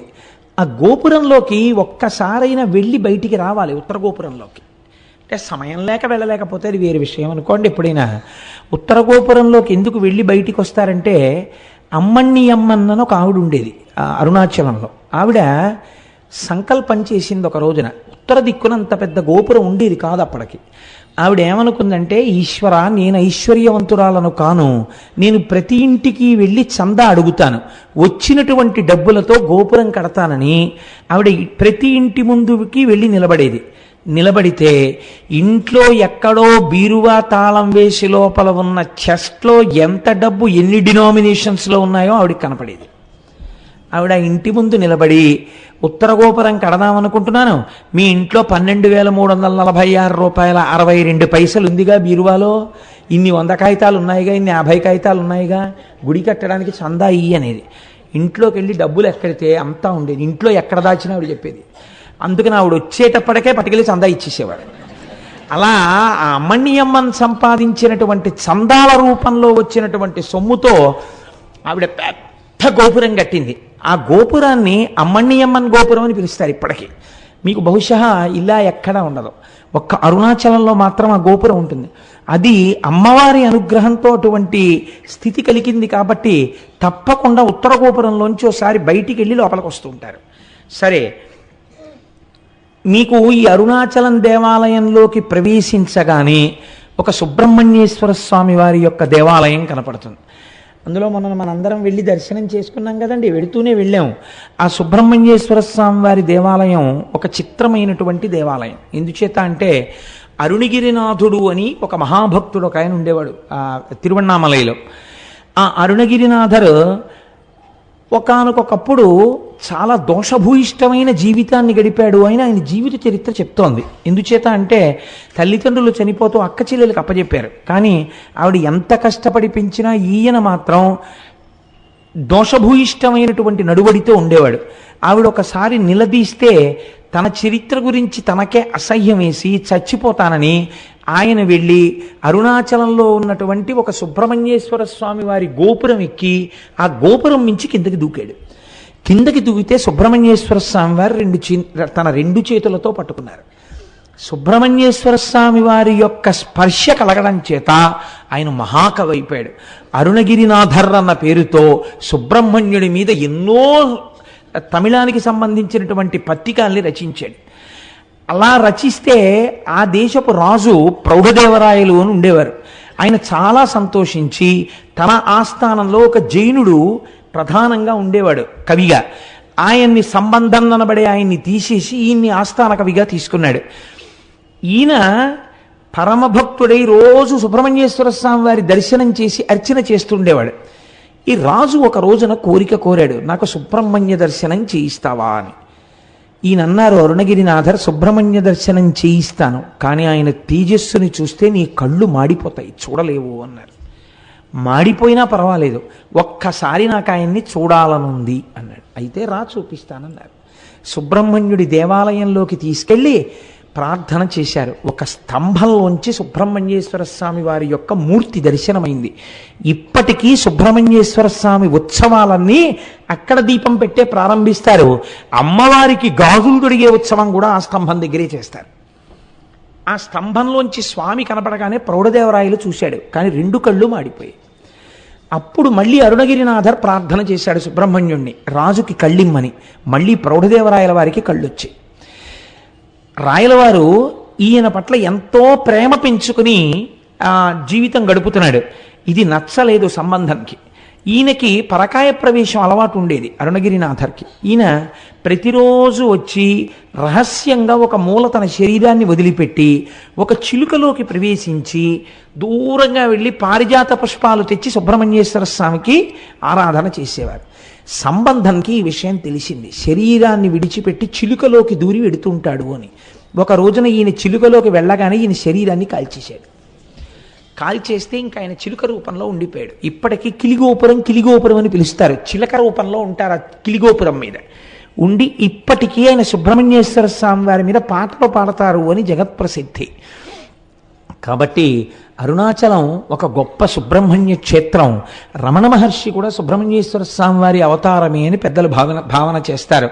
కాబట్టి మనం అటువంటి క్షేత్రాన్ని చూసి కుడివైపుకి వెడితే పాతాళలింగము అని ఒక లింగం ఉంటుంది. అక్కడ మెట్లు దిగి లోపలికి వెడితే, ఇప్పుడు రమణుల యొక్క సమయంలో ఆయన శిష్యురాలు ఒక ఆవిడ 1,00,000 రూపాయలు పెట్టి ఆ ఆలయాన్ని మళ్ళీ పునర్నిర్మాణం చేశారు. అక్కడ ఒక యోగి యొక్క సమాధి ఉన్నది. ఆ సమాధి మీదనే పాతాళలింగం ఉంటుంది. దాని వెనకాతల ఒకప్పుడు జనసంచారం ఉండేది కాదుట. అక్కడ కూర్చుని రమణ మహర్షి తపస్సు చేస్తుంటే ఆయన తొడల కింద తేళ్లు జెర్రిలు చేరి కొరికేస్తే నెత్తురు కారిపోయి అట్టలు కట్టేసింది. అప్పుడే శేషాద్రి స్వామి వారు, ఇందులో ఒక బ్రాహ్మణ స్వామి ఉన్నాడు, పైకి తీసుకురమ్మని తీసుకుని వస్తే వాహనశాల వెనకాతల కూర్చుని ఆయన మళ్ళీ తపస్సు చేశారు. తర్వాత ఆ క్షేత్రమునకు సంబంధించిన వృక్షం ఆలయానికి మీరు కొంచెం దక్షిణంగా వెడితే కనపడుతుంది, ఇప్ప చెట్టు. ఆ ఇప్ప చెట్టు కింద కూర్చుని కొన్నాళ్ళు తపస్సు చేశారు. కాబట్టి అటువంటి పరమపావనమైనటువంటి క్షేత్రము, అటువంటి పరమపావనమైన పాతాళ శివలింగం ఉన్నటువంటి గుడి. ఇది దాటగానే మీకు ఒక పెద్ద నంది కనపడుతుంది. అది మొదటి నంది అంటారు. ఆ నందిని చూసే మనం అందరం మొదటే పరవశించిపోయింది. ఆ మొదటి నందిని దాటి మీరు ప్రాకారంలోకి వెళ్ళినట్టయితే ఎదురుకుండా అరుణాచలేశ్వరుడు యొక్క దేవాలయం కనపడుతుంది. 3వ ప్రాకారం దాటగానే అరుణాచలేశ్వరుడు యొక్క శివలింగము చాలా పెద్ద శివలింగముగానే ఉంటుంది. చిత్రం ఏమిటంటే, రమణులకు చాలా భక్తులైనటువంటి వారు కొంతమంది అరుణాచలేశ్వర దర్శనం చేసుకోవడానికి గుళ్ళోకి వెళ్ళినప్పుడు శివలింగము యొక్క స్థానములో గొంతుకు కూర్చున్నటువంటి రమణుల యొక్క దర్శనమైంది చాలామందికి. ఆయనకి అభేదమైనటువంటి స్థితిని చేరుకున్నారు. కాబట్టి అటువంటి అరుణగిరీశ్వరుడు, అయ్యవారికి ఇటువే పక్కన అపీత కుచాంబ అన్న పేరుతో పార్వతీదేవి ఉంటుంది. సుబ్రహ్మణ్యేశ్వర స్వామి వారికి పాలివ్వడం కూడా మానేసి ఒకానొకనాడు కైలాస పర్వతం మీద కూర్చున్నటువంటి పరమశివుడి యొక్క కన్నులు వెనక నుంచొచ్చి పరిహాసానికి మూసిన కారణం చేత లోకమంతా చీకటి అలుముకుంటే, ఎదరా రాక్షస సంహారం అవన్నీ వస్తాయి, అప్పుడు దాన్ని వివరాలు పూర్తిగా విందురు గాని, లోకమంతా చీకటి అలుముకుంటే తద్దోష పరిహారార్థమని అమ్మవారు తపస్సు చేసి పచ్చయ్యమ్మన్న పేరుతో ఆ అరుణగిరియందు వెలసి ఈశాన్యలింగానికి వెళ్ళేటప్పుడు బస్ స్టాండ్కి వచ్చే 2వ వైపు రోడ్లోకి వస్తున్నప్పుడు పచ్చయ్యమ్మన్ గుడి కనబడుతుంది. అక్కడ అమ్మవారు లక్ష్మీదేవితో, సరస్వతీదేవితో, ఇంద్రాణితో, ఇతరులతో కలిసి ప్రదక్షిణం చేస్తున్నప్పుడు పశ్చిమ దిక్కుకి వచ్చేసరికి పరమశివుడు తన వామార్ధ భాగములోనికి అమ్మవారిని సుబ్రహ్మణ్యుడికి పాలివ్వడం కూడా మాని నా కోసమని వచ్చిన దానివి కాబట్టి నిన్ను అపిత కుచాంబ అని పిలుస్తున్నాను అని ఆ పేరుతో అమ్మవారిని తన శరీరార్థ భాగమునందు స్వీకరించాడు. కాబట్టి అమ్మవారు ఆ పేరుతో అర్చన చేయబడుతుంటుంది. అక్కడ చిత్రం ఏమిటో తెలుసా అండి? కావ్యకంఠ గణపతి ముని ఉమాసహస్రం చెయ్యాలనుకున్నారు. ఉమాసహస్ర రచనకి ముందు ఆయన మొట్టమొదట అరుణాచల ప్రవేశం జరగగానే ఆయనతో వచ్చినటువంటి తమ్ముడు ఒకడున్నాడు.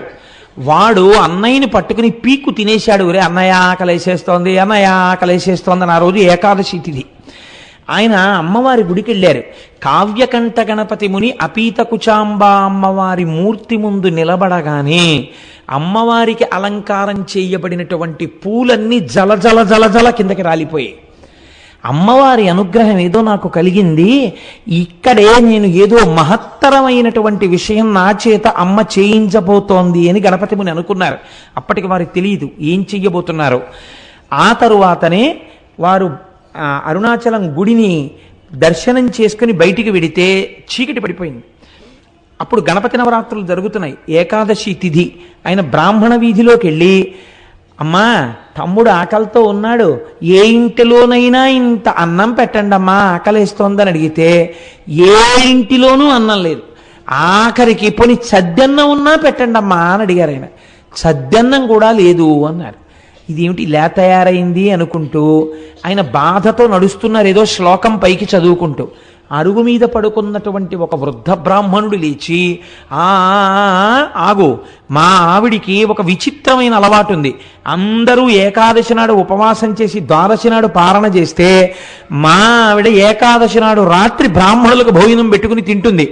కాబట్టి బ్రాహ్మణులు దొరక్క చూస్తున్నాను, రా మా ఆవిడ నీకు భోజనం పెడుతుందని లోపలికి తీసుకెళ్లారు. తీసుకెడితే వారు తడిబట్ట కట్టుకుని బట్ట పిండుకుని తడిబట్ట కట్టుకుని మడిబట్ట కోసం లోపలికి వచ్చేటప్పటికి ముగ్గులు వేసి తులసి చెట్టు దగ్గర దీపాలు వెలిగించి ఒక తల్లి మెరిసిపోతూ విజయవాడ కనకదుర్గమ్మలా ఇంత బొట్టు పెట్టుకుని ఎర్రటి చేతులతో షడ్రశోపేతమైన భోజనం పెడితే ఏకాదశని కూడా చూడకుండా ఆ తల్లి యొక్క ఆ వ్రతానికి నేను ఉపయోగపడ్డాను అంతే చాలని మహానుభావుడు కావ్యకంఠ గణపతి ముని తమ్ముడు కడుపు నిండా తిన్న తర్వాత ఆవిడ ఇద్దరికీ తాంబూలం ఇచ్చి, ఇంత రాత్రి ఎక్కడికి పోతారో అరుగు మీద పడుకోండి అంది. ఇద్దరు అరుగు మీద పడుకొని నిద్రపోతే సుష్టుగా భోజనం చేశారేమో, గాఢ నిద్ర పట్టింది. మరునాడు తెల్లవారిపోతుండగా తెలివచ్చింది. ఇద్దరూ నిద్రలేచి ఇద్దరికీ ఒక్కసారి జ్ఞాపకం వచ్చింది, రాత్రి మహాతల్లి అన్నం పెట్టిందని. ఒక్కసారి అమ్మకి నమస్కారం చేసుకుని వెడదామని చూశారు. వాళ్ళిద్దరూ పడుకున్నది ఒక వినాయకుడి గుడి అరుగు మీద ఉన్నారు. ఇదేమిటి వినాయకుడి గుడి అరుగు మీద ఉన్నామేమిటి? మనం రాత్రి అన్నం తిన్నాం కదా, మనకి పెట్టినట్టు గుర్తు తాంబూలాలు కూడా పక్కన ఉన్నాయి కదా, వినాయకుడి గుడి మీద ఉన్న గుడి అరుగుల మీద ఉన్నామేమిటని ఇద్దరు తెల్లబోయారు. అమ్మవారు అనుగ్రహించింది. చిత్రం ఏమిటో తెలుసా అండి? అరుణాచలేశ్వరుడు కావ్యకంఠ గణపతి ముని కన్నీటితో కవిత్వం రాయించాలనుకున్నాడు. మామూలుగా కూర్చుని కవనం అంటే రాసేస్తాడు. అసలు కావ్యకంఠ గణపతి ముని యందు విపరీతమైన ఆర్తి పుట్టించి కని విని ఎరుగని కవిత్వాన్ని సృష్టించాలనుకున్నాడు. తినడానికి తిండి దొరకలేదు ఇంత గొప్ప బ్రాహ్మణుడికి. కావ్యకంఠ గణపతి ముని అంటే ఎటువంటి వారో తెలుసా అండి? ఆయన ఒక వేద పాఠశాలలో పనిచేస్తుంటే 10 రోజులలో తమిళం నేర్చుకుని తమిళం మాట్లాడితే మీకు ఉద్యోగం ఇస్తామన్నారు. ఆయన అన్నారు 15 రోజులు టైం ఇచ్చారు. 15 రోజులు అక్కర్లేదు, 10 రోజులలో తమిళంలో మాట్లాడతాను, తమిళంలో రాస్తాను, తమిళంలో చెప్తాను అన్నారు. 10 రోజులైన తర్వాత ఆయన మాట్లాడిన తమిళానికి ఆయన రాసిన తమిళానికి ప్రధానోపాధ్యాయులు ఆశ్చర్యపోయారు, ఇలాంటి తమిళం మనకి ఎవరికీ రాదని. అంతటి మహాపండితుడు ఆయన. ఒకసారి చెన్నైలో కూర్చుని సంస్కృతంలో ప్రసంగాలు చేస్తుంటే కాలేజీ స్టూడెంట్స్ వచ్చి పరిహాసం చేశారు. ఈ వెర్రి బ్రాహ్మడికి ఏం తెలుసు, సంస్కృతంలో మాట్లాడతాడు, షేక్స్పియర్ డ్రామాస్ ఎలా ఉంటాయో ఈయనకి ఏం తెలుసు, మ్యాక్బత్ నాటకం ఈయన ఎలా ఉంటుందో అని. అంటే ఆయన అన్నారు, ఈ మాటలు చెప్పిన పిల్లవాడిని వేదిక మీదకి పిలుస్తున్నానన్నారు. వచ్చి కూర్చో, మ్యాక్బత్ నాటకం చాలా గొప్పదంటున్నావు కదా, షేక్స్పియర్ ఎంత అందమైన ఇంగ్లీష్లో చెప్పాడని నువ్వు అనుకుంటున్నావో ఆ పొయిట్రీ నువ్వు చదువు. ఈయనకి వచ్చా అంత ఇంగ్లీషు, నువ్వు చదువు. అంతకన్నా అందమైన సంస్కృతంలో అది మాట్లాడుతున్నప్పుడు వినేవాళ్ళకి అర్థం కాకపోయినా ఎంత అందంగా ఉంటుందని నువ్వు అంటున్నావో అంతకన్నా అందంగా నేను అదే భావాన్ని సంస్కృతంలో మ్యాక్బత్ నాటకాన్ని చెప్తానన్నారు. తెల్లబోయారు వాళ్ళు, ఎలా చెప్తారీనా అని. ఆ పిల్లవాడు వచ్చి వేదిక మీద కూర్చుని మ్యాక్బత్ నాటకాన్ని ఇంగ్లీష్లో చెప్పాడు. ఇంగ్లీష్లో ఆయన చెప్తుంటే యథాతథంగా అలా వినేసి ఒక చాప్టర్ అయిపోయిన తర్వాత ఆయనకి ఎలా అర్థమయ్యేదో సరస్వతీ కటాక్షం సంస్కృత భాషలో మ్యాక్బత్ చెప్తుంటే ఆంగ్ల పండితులు కూడా తెల్లబోయారు, అయ్య బాబోయ్ సంస్కృతంలో మ్యాక్బత్ ఇంత అందంగా ఉంటుందా అని. అది కావ్యకంఠ గణపతి అంటే. ఆయన సామాన్యుడు కాడు, సాక్షాత్ వారణాసిలో డుంటి గణపతి అనుగ్రహం చేత పుట్టినవాడు. వారి చేత అద్భుతమైన కవిత్వం చెప్పించాలనుకున్నారు అరుణాచలేశ్వరుడు. ఎక్కడికి వెళ్ళినా అన్నం పుట్టలేదు. ఆఖరికి ఇళ్ళకెళ్ళి వారాలు అడిగారు, పోని వారానికి ఒక్కరోజు మీ ఇంటికి వస్తాం, భోజనం పెడతారా అని. వారానికి 4 రోజులు దొరికాయి, అది కూడా రోజు విడిచి రోజు రాత్రిళ్ళు భోజనం దొరకలేదు. తమ్ముడు ఆకలో ఆకలో అని ఏడుపు. అరటిపళ్ళు కొనుక్కోరా అని డబ్బివ్వడానికి కానీ లేదు ఆయన దగ్గరే. ఇంత బాధలో ఉంటూ ఆకలి కడుపు మండిపోతుంటే, ఈ బాధతో నేను ఎవరినడగనయ్యా, అన్నం లోకానికి అన్నం పెట్టే అన్నపూర్ణ భర్త, ఎందుకు ఇలా బాధ పెడుతున్నావు, నా కడుపుకు అన్నం పెట్టవా అని రోజు ఓ శ్లోకం రాసేవారు ఆయన. రాసి అరుణాచలేశ్వరుడి దేవాలయం ముందు నించుని గట్టిగా శ్లోకం చెప్పేవారు. ఆ శ్లోకం ఎంత గొప్పగా ఉంటుందో వినడానికి తిరువన్నామలైలో ఉన్న సంస్కృత పండితులందరూ వచ్చి కూర్చుని వినేవారు. విని అబ్బాయి ఎలా చెప్తున్నాడు రా ఇలాంటి కవిత్వం అనేవారు. చిత్రం ఏమిటో తెలుసా అండి, ఎవ్వరూ ఈ పూట మా ఇంటికి భోజనానికి రమ్మని పిలిచేవారు కాదు, ఉత్తరీయాలు దులుపుకుని వెళ్ళిపోయేవారు. ఈశ్వరాజ్ఞ. వాళ్ళకి అటువంటి మనసు లేక కాదు, అలాంటి మనసు పుట్టకుండా చేశాడు శంకరుడు. అలా తప్పిస్తే తప్ప అటువంటి కవిత్వం రాదని హరస్తుతి అని పేరు పెట్టారు ఆయన. పెట్టి శరన్నవరాత్రులు అయ్యాక మొదలుపెట్టారు. కార్తీక మాసంలో కృత్తికా దీపోత్సవానికి ఒక వారం రోజుల ముందు దాన్ని ఆపారు. చిట్ట చివరి రోజున ఆయన అన్నారు, ఈశ్వర, రేపటి రోజున ఇన్నాళ్లుగా నేను చెప్పిన కవిత్వపు ఆఖరి శ్లోకంతో నీకు చెప్తాను. అన్నం పుట్టిందా? పుట్టింది. పుట్టకపోతే నన్ను ఇలా ఉంచాలని నువ్వు అనుకుంటున్నానని కళ్ళంబట నీళ్లు వరదలై కారుతుండగా ఏడుస్తూ ఆ శ్లోకాలు చెప్పారు. అవి వినడానికి భగవాన్ రమణులు కూడా ఆ రోజు దేవాలయానికి వచ్చి కూర్చుని విన్నారు. తెలుసా అండి, ఎప్పుడు ఎక్కడా నిలబడనటువంటి వారు తాను బ్రహ్మజ్ఞానినని తెలిసిపోతుందని ఒక పిచ్చివాళ్ళ తిరిగే శేషాద్రి స్వామి గుళ్ళోకి వచ్చి కూర్చుని అరుగెక్కి కూర్చుని విన్నారు ఆ రోజున ఆ కవిత్వాన్ని.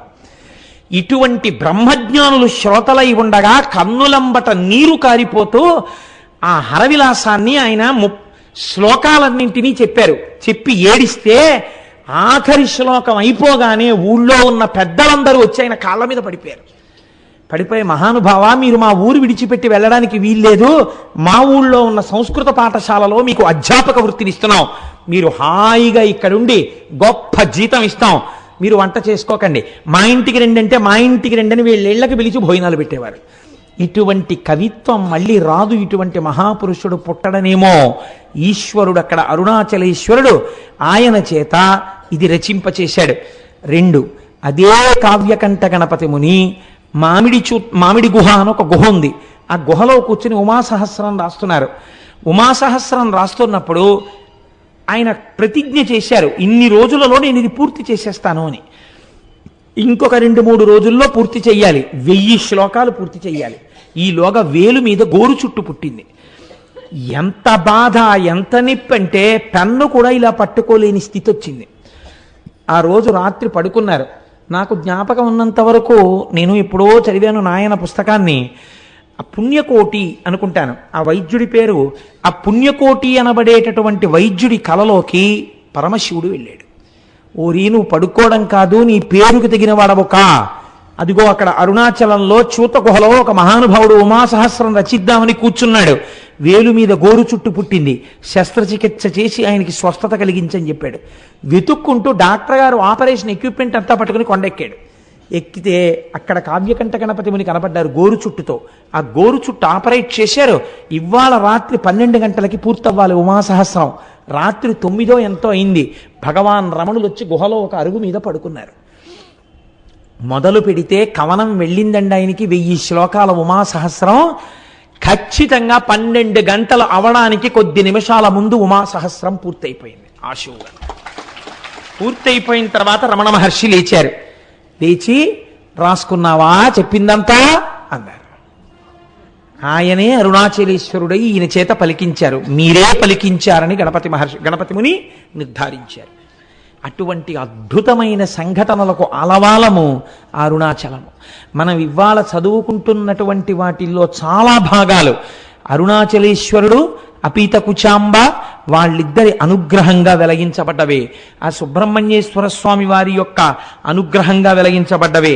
ఇక్కడే ఒక చిత్రమైనటువంటి విషయాన్ని మీకు విజ్ఞాపన చేస్తాను నేను. వల్లాల గోపురము అని చెప్పి ఒక పెద్ద గోపురం, ఆ లోపలికి వెడుతున్నప్పుడు తూర్పు గోపురాన్ని దాటి వెళుతున్నప్పుడే ఈ కిలి గోపురం అందులోనే ఉంది అని ఈ చిలుక. ఆ రాజు ఈ వల్లాల రాజు గారికి మల్లమాదేవి సల్లమాదేవి అని ఇద్దరు భార్యలు. వీళ్ళ పేర్లు మారే. కొన్ని కొన్ని పుస్తకాల్లో ఈవిడ పేరుని ఇంకొక పేర్లు కూడా వాడారు. కానీ పేరుతో నిమిత్తం ఏముంది? మనకి కావలసినది విషయము యథార్థమైనది కావాలి. ఎక్కడ చెప్పిన వృత్తాంతం మాత్రం ఇదే చెప్పారు. ఈయనకి బిడ్డలు లేరు, బిడ్డలు కావాలని పరితపిస్తున్నాడు. అరుణాచలేశ్వరుణ్ణి సేవిస్తున్నాడు. అరుణాచలాన్ని తిరువన్నామలైని రాజధానిగా చేసుకుని పరిపాలన చేస్తున్నాడు.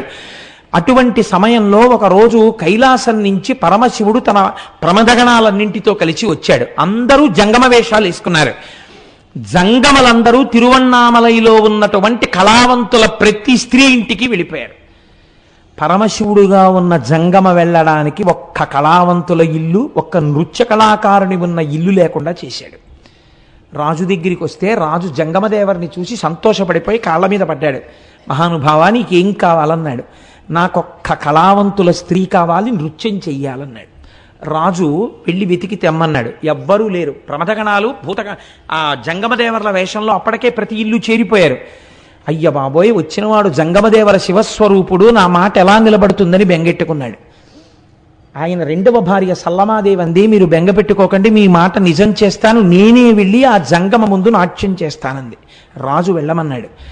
జంగమ నిద్రపోతున్నాడు. ఈవిడ వెళ్ళేటప్పటికి ఆవిడ, నేను నీ దగ్గర నాట్యం చెయ్యడానికి వచ్చాను అని తాకి లేపింది. ఇలా ముట్టుకోగానే ఒక పసిపిల్లవాడై ఆ తల్పం మీద ఏడ్చాడు శంకరుడు. ఆ పిల్లవాడిని చేతులతో పట్టుకుని, మనకి బిడ్డలు లేనటువంటి బాధని ఈశ్వరుడు తీర్చాడు మహారాజా, ఈ పిల్లవాడిని స్వీకరించండి అని చేతిలో పెట్టింది. చేతిలో ఆ పిల్లవాడిని ఇలా పట్టుకుంది. ఇలా పట్టుకునేటప్పటికి ఆ పిల్లవాడు అంతర్ధానం అయిపోయాడు. అంతర్ధానమై శంకరుడిగా ప్రత్యక్షమై, నాకు నా శరీరము పడిపోయిన తరువాత తదనంతరము కర్మ చెయ్యడానికి కొడుకు లేడని బెంగ పెట్టుకుని నన్ను ఉపాసన చేశావు కనుక నీకు ప్రతి సంవత్సరం నీ శరీరము పడిపోయిన తరువాత నీకు తద్దినాన్ని నేనే పెడతాను అని ప్రతిజ్ఞ చేశాడు. మీకు చిత్రం ఏమిటో తెలుసా అండి? మాఘమాసంలోనే ఆయన తిథి వస్తుంది, వల్లాల రాజు గారి తిథి. వచ్చిన రోజు తెల్లవారుజామునే గుడి తలుపులు తెరిచి అర్చకులు వెళ్ళి చెప్తారు, ఇవాళ మీ తండ్రి గారైనటువంటి వల్లాల రాజు గారు శరీరాన్ని విడిచిపెట్టినటువంటి తిథి. ఆయన కుమారుడైన అరుణాచలేశ్వర, నీవివాళ తద్దినం పెట్టాలి అని చెప్తారు. చెప్పి స్వామివారు అమ్మవారు పల్లకి ఎక్కి తద్దినం పెట్టడం కోసమని పల్లికొండ పట్టు అనబడేటటువంటి ఆయన శరీరం అంత్యేష్టి జరిగినటువంటి ప్రదేశానికి పల్లకి వెడుతుంది. వెళ్ళి పీటల మీద అరుణాచలేశ్వరుడు అపీత కుచాంబ కూర్చుని తద్దిన కార్యాన్నంతటినీ వీళ్లే పెడతారు. వీళ్లే పెట్టి స్నానం చేసి మళ్ళీ గుళ్ళోకి ప్రవేశించొచ్చి కూర్చుంటాడు. ఇప్పటికిట 600 సంవత్సరాలైందిట. 600 సంవత్సరాలుగా వల్లాల మహారాజు గారికి తద్దినం అరుణాచలేశ్వరుడే పెడుతున్నాడు. ఎంతటి కారుణ్యమూర్తో చూడండి. ఎక్కడైనా విన్నామా మనం ఇటువంటి సంఘటన? ఇది అరుణాచలం అంటే. అరుణాచలం వెళ్ళి అడగని వాడిది పాపం తప్ప, అరుణాచలం వెళ్ళినటువంటి వాడికి, అరుణాచలం వెళ్ళి ప్రార్థించిన వాడికి సాధారణంగా కోరిక తీరకపోవడం అన్నది ఉండదు. అంత పరమపావనమైనటువంటి క్షేత్రము ఆ క్షేత్రము, అరుణాచల క్షేత్రము. ఇక్కడే కార్తీక పూర్ణమి నాడు, మహాశివరాత్రి నాడు శివలింగము వెలిసిన ప్రాంతం అదే. ఇక్కడండి చాలా మంది సిద్ధ పురుషులు ఈ కొండల్లో తపస్సు చేస్తూ ఉంటారు. వాళ్ళు ఒక్కొక్కసారి రాత్రి వేళ కొండ దిగుతారు అన్నారు. నేను లోపల అనుకున్నాను, నిజంగా అలా సిద్ధ పురుషులు వస్తూ ఉంటారా అనుకున్నాను. ఒక ఆయన అప్పుడే అంత డొంకల్లోంచి వస్తున్నారు. వస్తుంటే ఈయన గభాలను ఆపి వస్తున్నారా అని ఆయనతో ఏదో మాట్లాడారు. నేను తెల్లబోయిన సన్నివేశం మీకు చెప్తున్నాను. గోళ్ళు ఇలా తిరిగిపోయి ఉన్నాయి. అంటే ఎన్నేళ్ల నుంచి జరుగుతోందో ఆ తపస్సు అయింది. ఆయన బహుశా మాకు దర్శనం ఇవ్వడానికే కిందకొచ్చి ఉండి ఉండవచ్చు. మీకు నేను ఒక పరమ సత్యాన్ని ఇవాళ చెప్తున్నాను, మీరు నన్ను నమ్మండి, నేను అబద్ధం చెప్పట్లేదు. ఆయన నన్ను అడిగారు, పక్కకి తీసుకెళ్లి గిరి ప్రదక్షిణం చేస్తుంటే మీకు రమణులంటే ఎందుకు ఇంత ఇష్టం అని అడిగారు. అడిగితే ఏదో పుస్తకాల్లో చదువుకున్న 4 మాటలు తప్ప నాకేం తెలుసు కనుక ఆ రమణులు అంతటి వారండి, రమణులు ఇంతటి వారండి, నేను చదువుకున్నవేవో చెప్పా. ఆయన అన్నారు, మీరు చెప్పినట్టు రమణుడు గొప్పవాడు కాడు, రమణుడు దొంగ, రమణుడు స్వార్థపరుడు.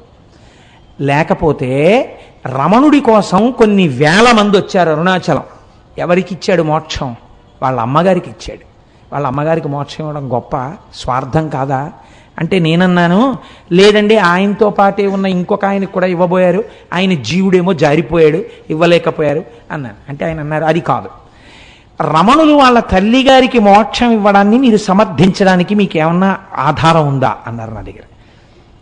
ఏమిట్రా ఇంత భక్తితో మనం వస్తే ఈయన ఇంత గడ్డు ప్రశ్న వేశాడు, ఈ కోణంలో నేను అసలు ఎప్పుడూ ఆలోచన చేయలేదు, ఏంటి ఇలా అడిగారు చిత్రంగాను అని నేను చాలా ప్రయత్నం చేద్దాం అనుకున్నాను, కానీ నాకే నచ్చలేదు ఎలా సమర్థించాలో.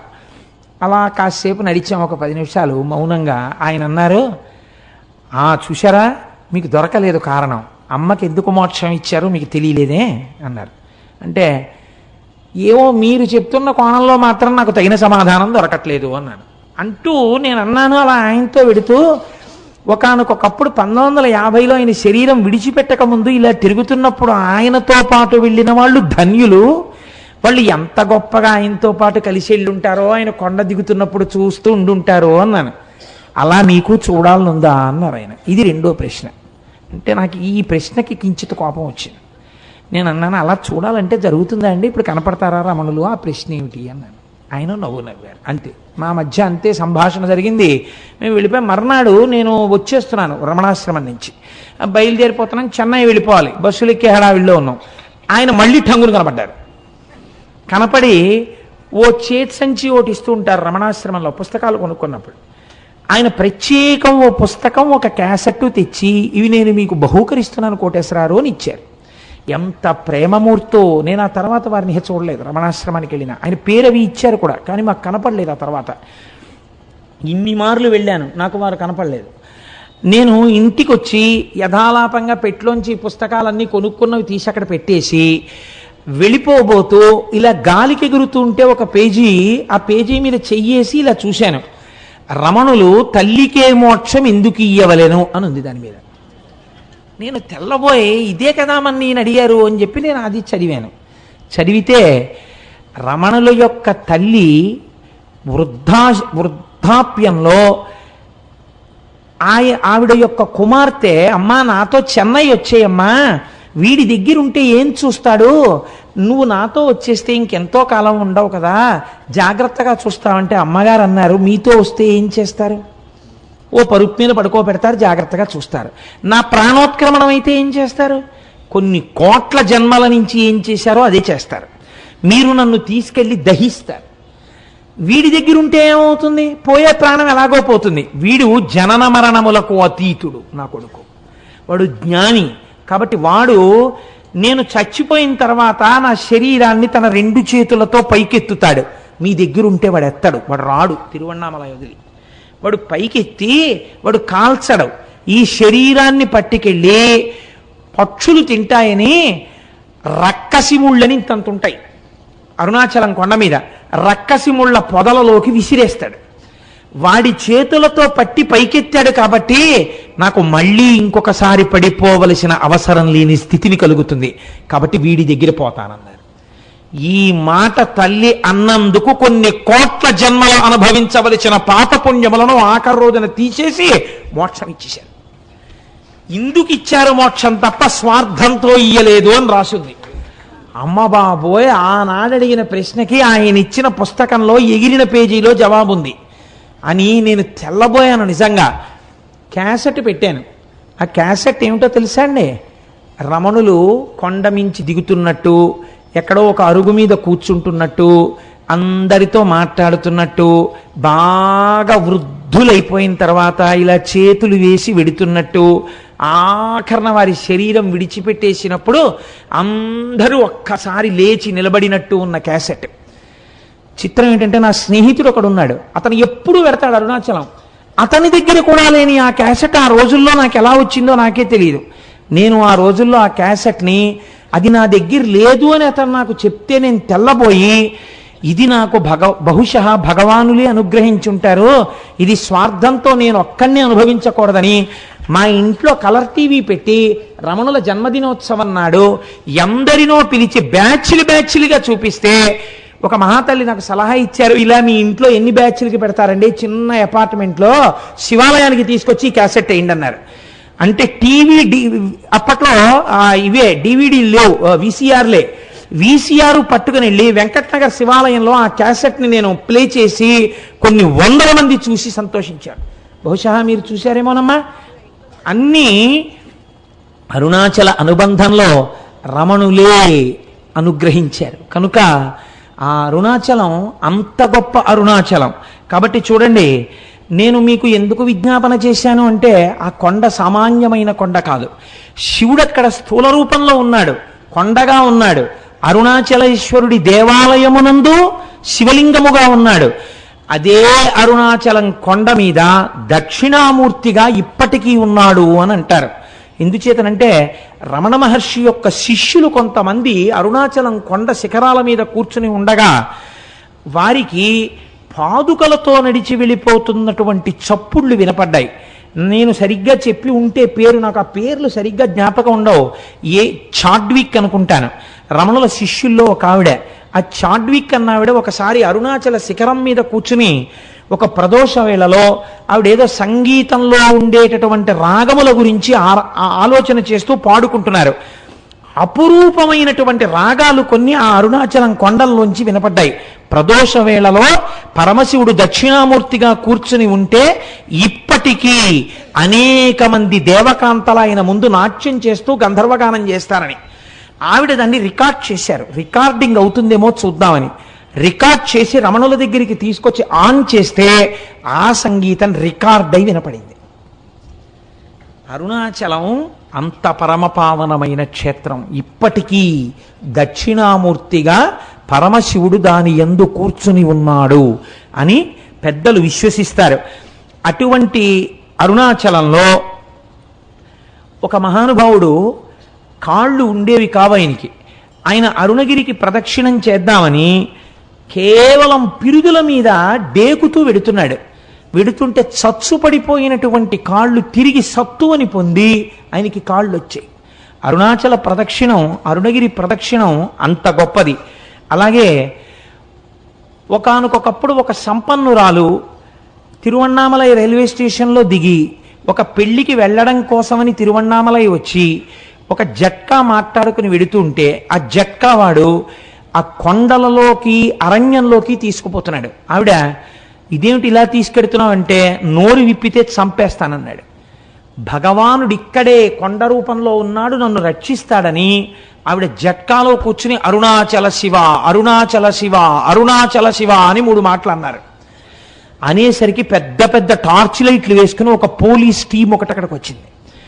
వచ్చి వెంటనే ఈ దొంగని పట్టుకుని దేహశుద్ధి చేసి ఆవిడ్ని కారు ఎక్కించుకుని పెళ్లి జరగవలసిన కళ్యాణ మంటపం దగ్గరికి తీసుకెళ్లి ఆవిడ్ని విడిచిపెట్టారు. ఆవిడ మహాసంపన్నురాలు, చదువుకున్నది. నన్ను ఇంత రక్షించారు కనుక మీ నెంబర్స్ ఇవ్వండి, మీ బ్యాడ్జ్ నెంబర్స్, రేపు మీ పోలీస్ స్టేషన్లో నేను కొంత అమౌంట్ ఇచ్చి మీకు క్యాష్ అవార్డు ఇమ్మని వచ్చి నేను మీకు బహూకరిస్తానని చెప్పి ఆవిడ నెంబర్స్ తీసుకున్నారు. తీసుకున్న రాత్రి పెళ్లికి అటెండ్ అయ్యి మర్నాడు తన బంధువులతో కలిసి పోలీస్ స్టేషన్కి వెళ్ళి, నిన్న రాత్రి నన్ను కొంతమంది పోలీసులు రక్షించారు, వాళ్ళ నెంబర్లు ఇవి, వాళ్ళకి క్యాష్ అవార్డు ఇవ్వండి అని చెప్పి ఆవిడ ఇస్తే, తమిళనాడు పోలీసు సర్వీస్లో ఈ నెంబర్లు ఉన్న పోలీసులు లేరమ్మా, ఈ నెంబర్లు లేవని చెప్పారు. పరమశివుడే ఆ రూపంతో వచ్చి ఆవిడ్ని రక్షించాడు ఆ రోజున. అలాగే ఎంతమందికో మహానుభావుడు ఒకానొక సమయంలో ఒక ఆంగ్లేయుడు, ఆయన బూటు లేకపోతే అడుగు తీసి అడుగు వెయ్యలేడు. అటువంటి వాడు బూట్లతో ప్రదక్షిణం చేద్దామని వెడుతుంటే బూటు చిరిగిపోయింది. కటిక చీకటి, బూటు కుట్టేవాడు లేడు. కుట్టేవాడు లేక నేను ఎలా రక్షింపబడతానని భగవాన్ రమణులు చెప్తుంటారు. అరుణాచలేశ్వరుడే కాపాడుతుంటాడని అరుణాచల శివ, అరుణాచల శివ, అరుణాచల శివ అంటూ నించున్నారు. ఎక్కడి నుంచి వచ్చాడో అంతలో చెప్పులు కుట్టేవాడు వచ్చి, అయ్యా మీ బూటు కుట్టనా అండి అని కుట్టేసి ఆయన అలా ఉండిపోయాడు. అంతే, ఆ అరణ్యంలోంచి అరుణాచలంలోకి వెళ్ళిపోయాడు. ఆయన బూట్లు కుట్టి వెళ్ళాడు, ఆ బూట్లతో ఆయన గిరి ప్రదక్షిణం చేశాడు. ఇలా ఎంతమందో ఎన్ని రకాలుగానో ఆ అరుణాచల గిరి ప్రదక్షిణంలో అనుభూతులను పొందారు. నేనైతే మీకు ఒకటి మనవి చేస్తాను. ఇప్పటికీ అరుణాచలంలో మనకు ఒక ఆశ్చర్యమైన సంఘటన కనపడుతుంది. మీకు ఏ దేవాలయంలో ఎవ్వరూ కూడా 5 పైసలు వెయ్యండి అని అడగారు. నాకు ఇప్పటికీ చాలా ఆశ్చర్యంగా ఉంటుంది. 150 మంది వెళ్ళామనుకోండి, సాధారణంగా వాళ్ళు ఏమనుకుంటారు, 150 మంది వచ్చారు, మీ గోత్రనామాలు చెప్పండి అనాలి. వాళ్ళు అనరు. వాళ్ళు మీరు పళ్ళెల్లో ఏం వేస్తారని అడగరు. వాళ్ళందరికీ చేతిలో చిటికిడి చిటికిడి చిటికిడి చిటికిడి విభూతి పెట్టేస్తారు. నమస్కారం పెట్టుకుని వెళ్ళిపోతుంటే ఇదేంటి వీళ్ళు అసాధ్యం కోలా ఇంతమంది వచ్చారో రూపాయి లేదని వాళ్ళు అనరు. అర్ధరాత్రి 1 గంటకి 2 గంటలకి ఒకే ఒక విదేశీ వనిత వర్షం పడుతుంటే అరుణాచలానికి గిరి ప్రదక్షిణం చేస్తూ వెళ్ళిపోతూ ఉంటుంది. ఎవరండి? హిందూ మతస్థులు కారు, విదేశాల నుంచి వచ్చినటువంటి ఎందరో వనితలు, నిండు యవ్వనంలో ఉన్న వాళ్ళు వర్షధారలలో తడిసిపోయిన బట్టలతో ఒక్కరే గిరి ప్రదక్షిణం చేస్తుంటారు. వాళ్ళని చెనకిన వారు కానీ, వాళ్ళ వెనక పడ్డవారు కానీ, వాళ్ళతో పరిహాసమాడిన వాళ్ళు కానీ మీకు గిరి ప్రదక్షిణంలో కనపడరు. నేను ఒకసారి చూసి తెల్లబోయాను. మీకు ఒక విచిత్రమైన విషయం చెప్పనండి. ఆ పిల్లవాడి తల్లిదండ్రులు కానీ వాళ్ళెవరూ నాకు ఇప్పుడు జ్ఞాపకంలో లేరు. నాకు ఒక 2 సంవత్సరాల క్రితం ఆ కుటుంబం వాళ్ళు నా దగ్గరికి తరచూ వస్తుండేవారు. నేను ఉపన్యాసాలు కాకినాడలో చెప్తుంటుంటే ఇంజనీరింగ్ చదువుకుంటున్న పిల్లవాడు అతను, అప్పుడు 2nd ఇయర్ చదువుతుండేవాడు. నేను తరచూ చంద్రశేఖర పరమాచార్య స్వామి వారి గురించి చెప్తుంటే అతను నా దగ్గరికి వచ్చి అడిగాడు, నేను మీ ఉపన్యాసాలు విని కించిత్ ప్రేరణ పొందానండి, నేను మీకు చంద్రశేఖర పరమాచార్య స్వామి వారిని గీసి ఇవ్వాలనుకుంటున్నాను, ఎటువంటి చంద్రశేఖరులు మీకు కావాలని అడిగాడు. నేను ఆ పిల్లవాడు అడిగినటువంటి ప్రశ్న విధానానికి ఆశ్చర్యపోయాను.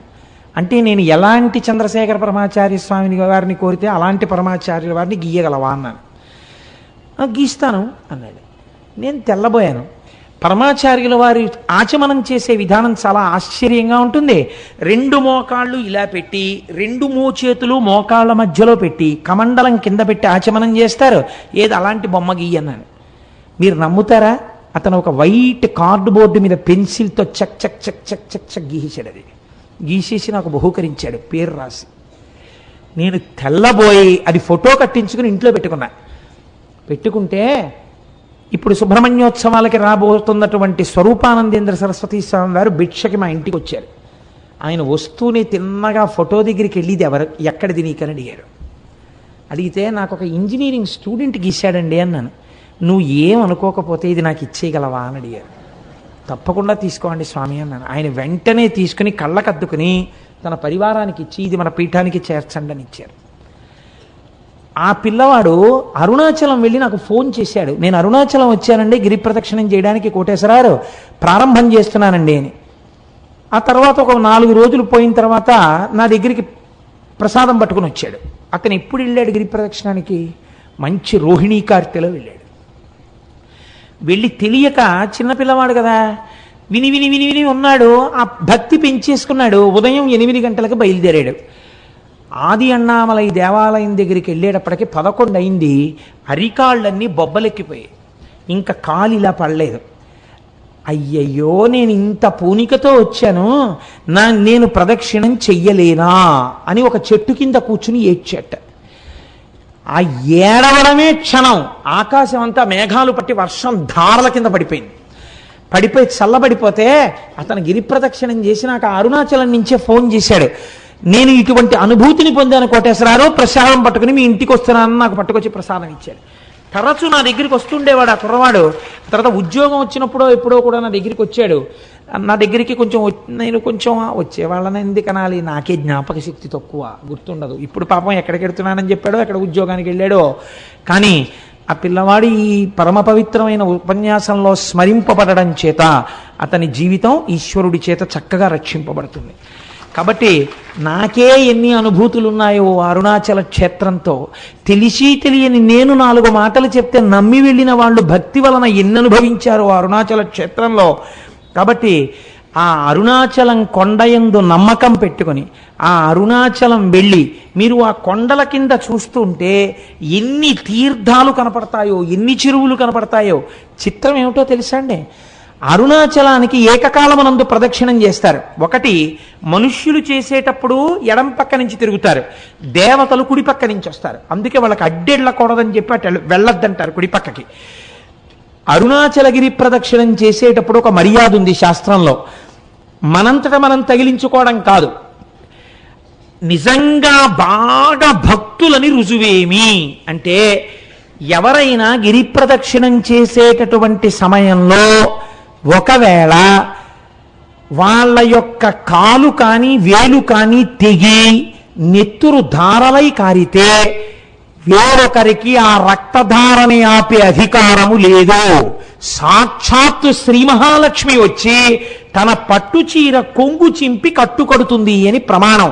ఇది ఎంత నిజమో మీకు చెప్పనండి. నేను ముత్యాల సత్యనారాయణ ఇక్కడే ఉన్నాడు, మాతో హరిప్రసాద్ గారని డిప్యూటీ మేనేజర్ క్వాలిటీ కంట్రోల్ చేశారు మాకు. ఇవాళ పొద్దున్న కూడా వారు నాకు ఫంక్షన్లో కనబడ్డారు.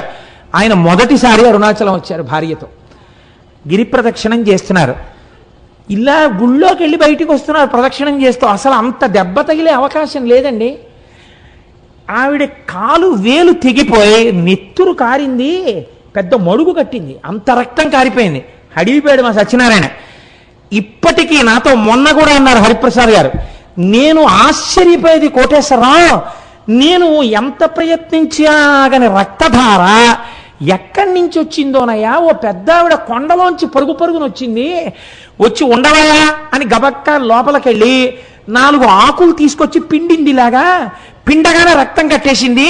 ఆవిడ కొంగు చింపి కట్టు కట్టిందయా.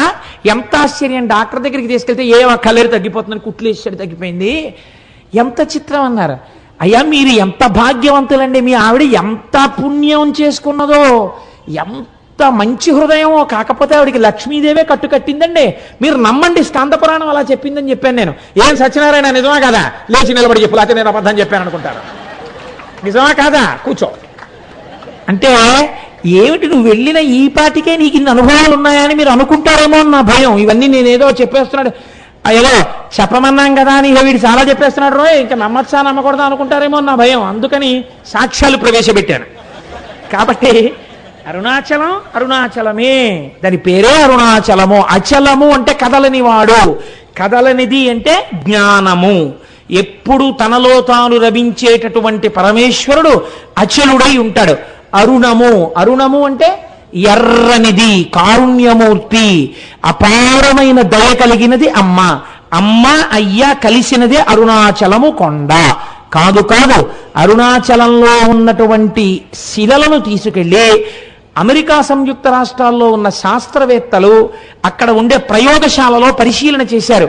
చేస్తే వాళ్ళు అన్నారు, ఈ అరుణాచలం కొండ హిమాలయ పర్వతాల కన్నా ముందుది.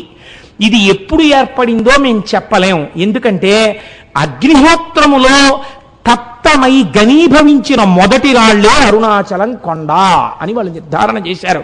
మేము చెప్పలేం దీని కాలమని. మన పురాణం ఏమని చెప్పిందో తెలుసా అండి? స్కాందం, ఈ అరుణాచలం కొండ కృతయుగంలో ఇది మట్టిగా లేదు, ఒక పెద్ద జ్యోతి ఇక్కడ ప్రకాశిస్తూ ఉండేది. ఆ జ్యోతికే ప్రదక్షిణం చేసేవారు ఆ రోజుల్లో. ఉపాసనా బలం అలా ఉండేది. కాబట్టి రాను రాను రాను రాను ఉపాసనా బలం తగ్గిపోయి శరీరములు ఆ శక్తిని తట్టుకోలేని స్థితి వస్తే ఒక్కొక్క యుగంలో ఆ కొండ ఒక్కొక్క రూపుని మార్చింది. ఆ కొండ త్రేతాయుగంలో బంగారు పర్వతమైనది. బంగారు పర్వతానికి ప్రదక్షిణం చేసేవారు. ద్వాపర యుగం వచ్చేసరికి ఆ కొండ రాగి పర్వతమైనది. కలియుగం వచ్చేసరికి అది శిలారూపమును దాల్చినది. కానీ ఇప్పటికీ అది యథార్థమునకు అగ్నియే. ఆ అగ్నియే పంచభూతములలో అగ్నిలింగము, లింగము. అందుకే ఒకసారి అరుణాచలంలోకి ప్రవేశిస్తే చాలు, వాళ్ళ ఖాతాలో జీవనయాత్ర యందు అరుణాచల ప్రవేశమునకు పూర్వము, అరుణాచల ప్రవేశమునకు తదుపరి అని రెండుగా విడదీసి శాస్త్రం మర్యాద చూపిస్తుందని మన వాళ్ళు ఆ అరుణాచల గిరి ప్రదక్షిణం గురించి అంత గొప్పగా మాట్లాడతారు. అటువంటి రమణాశ్రమానికి మీరు వెడితే నేను ఒక్క మాట చెప్పకపోతే నేను పొరపాటు చేసిన వాడిని అవుతాను.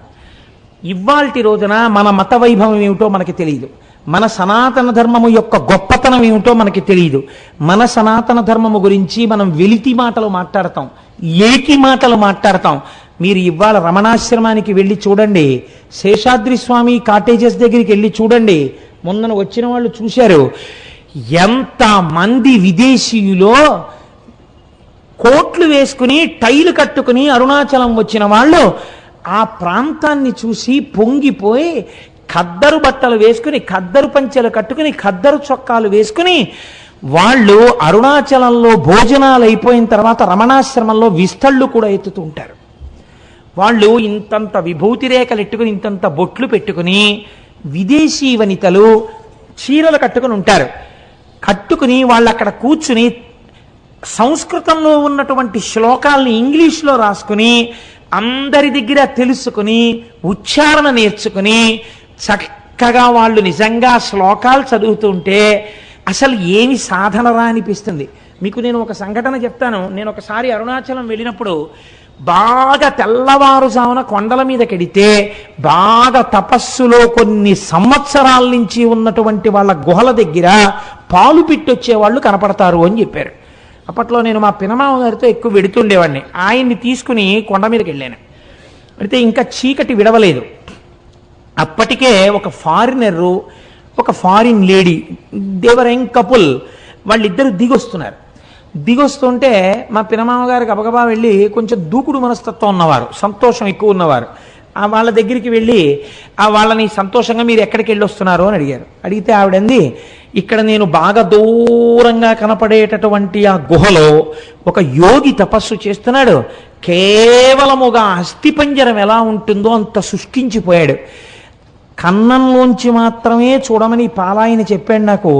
నేను కన్నంలోంచి చూశాను, కానీ నాకు ఆయన శరీరంలోంచి కొన్ని వేల వోల్ట్ల బల్బు వెలుగుతున్నట్లు కాంతితో నాకు దర్శనమైంది. ఇతను అక్కడ పాల కుండ ఒకటి పెట్టి వస్తుంటాడు ఒక పిడతతోటి. మరునాడు వెళ్ళేటప్పటికి తాగి ఖాళీ పిడత ఉంటుంది, తాగకపోతే ఇంకొక పాల పిడత పెట్టి వచ్చేస్తుంటాడు. అటువంటి తపశ్శక్తితో ఉన్న మహాపురుషుణ్ణి చూశాను అంది ఆవిడ. అంటే మా పినమామ గారు ఆవిడికి వెరీ గ్లాడ్ మా దేశం వచ్చి మీరు ఇటువంటి చూశారు అని ఇలా షేక్ హ్యాండ్ ఇచ్చారు. అంటే ఆవిడ షేక్ హ్యాండ్ ఇవ్వకుండా ఇలా నమస్కారం చేసింది. You are really great that you have born in a country like India. You are saying that you are staying in Kakinada. By undertaking one night's journey, you are capable of coming to Tiruvannamalai and see such holy men. But we are cursed. We are staying in a remote place like America, where we cannot see such holy men. I prostrate before you. I don't want to shake my hand with you. You people belonging to Sanatana Dharma, you people belonging to Hindu religion are really great by virtue of your birth itself. We prostrate before you. అన్న దంపతులు ఇద్దరు సాష్టాంగ నమస్కారం చేశారు. కేవలం సనాతన ధర్మంలో మనం పుట్టినందుకు, పుట్టలేకపోయామని ఏడ్చి వాళ్ళు సాష్టాంగ నమస్కారం చేశారు. ఇటువంటి అమృత భాండం, ఇటువంటి ఐశ్వర్యవంతమైన ఇంట పుట్టి అడుక్కు తిన్నవాడు ఎంతటి అయోగ్యుడో, ఇటువంటి సనాతన ధర్మంలో పుట్టి దీని మీద విలితి ప్రసంగాలు చేసేవాళ్ళు అంతటి అవివేకులు.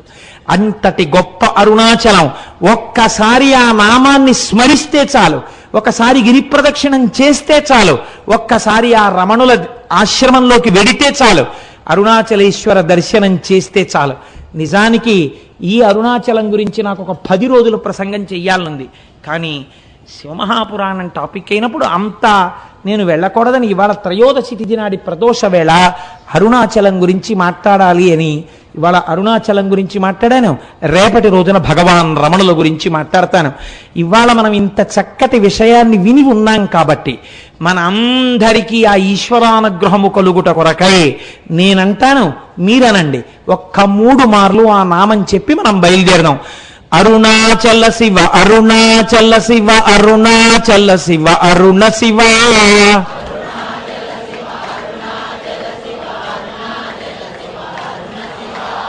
అరుణాచల శివ అరుణాచల శివ అరుణాచల శివ అరుణ శివ అరుణాచల శివ అరుణాచల శివ అరుణాచల శివ అరుణ శివ అరుణాచల శివ అరుణాచల శివ అరుణాచల శివ అరుణ శివ అరుణాచల శివ అరుణాచల శివ అరుణాచల శివ అరుణ శివ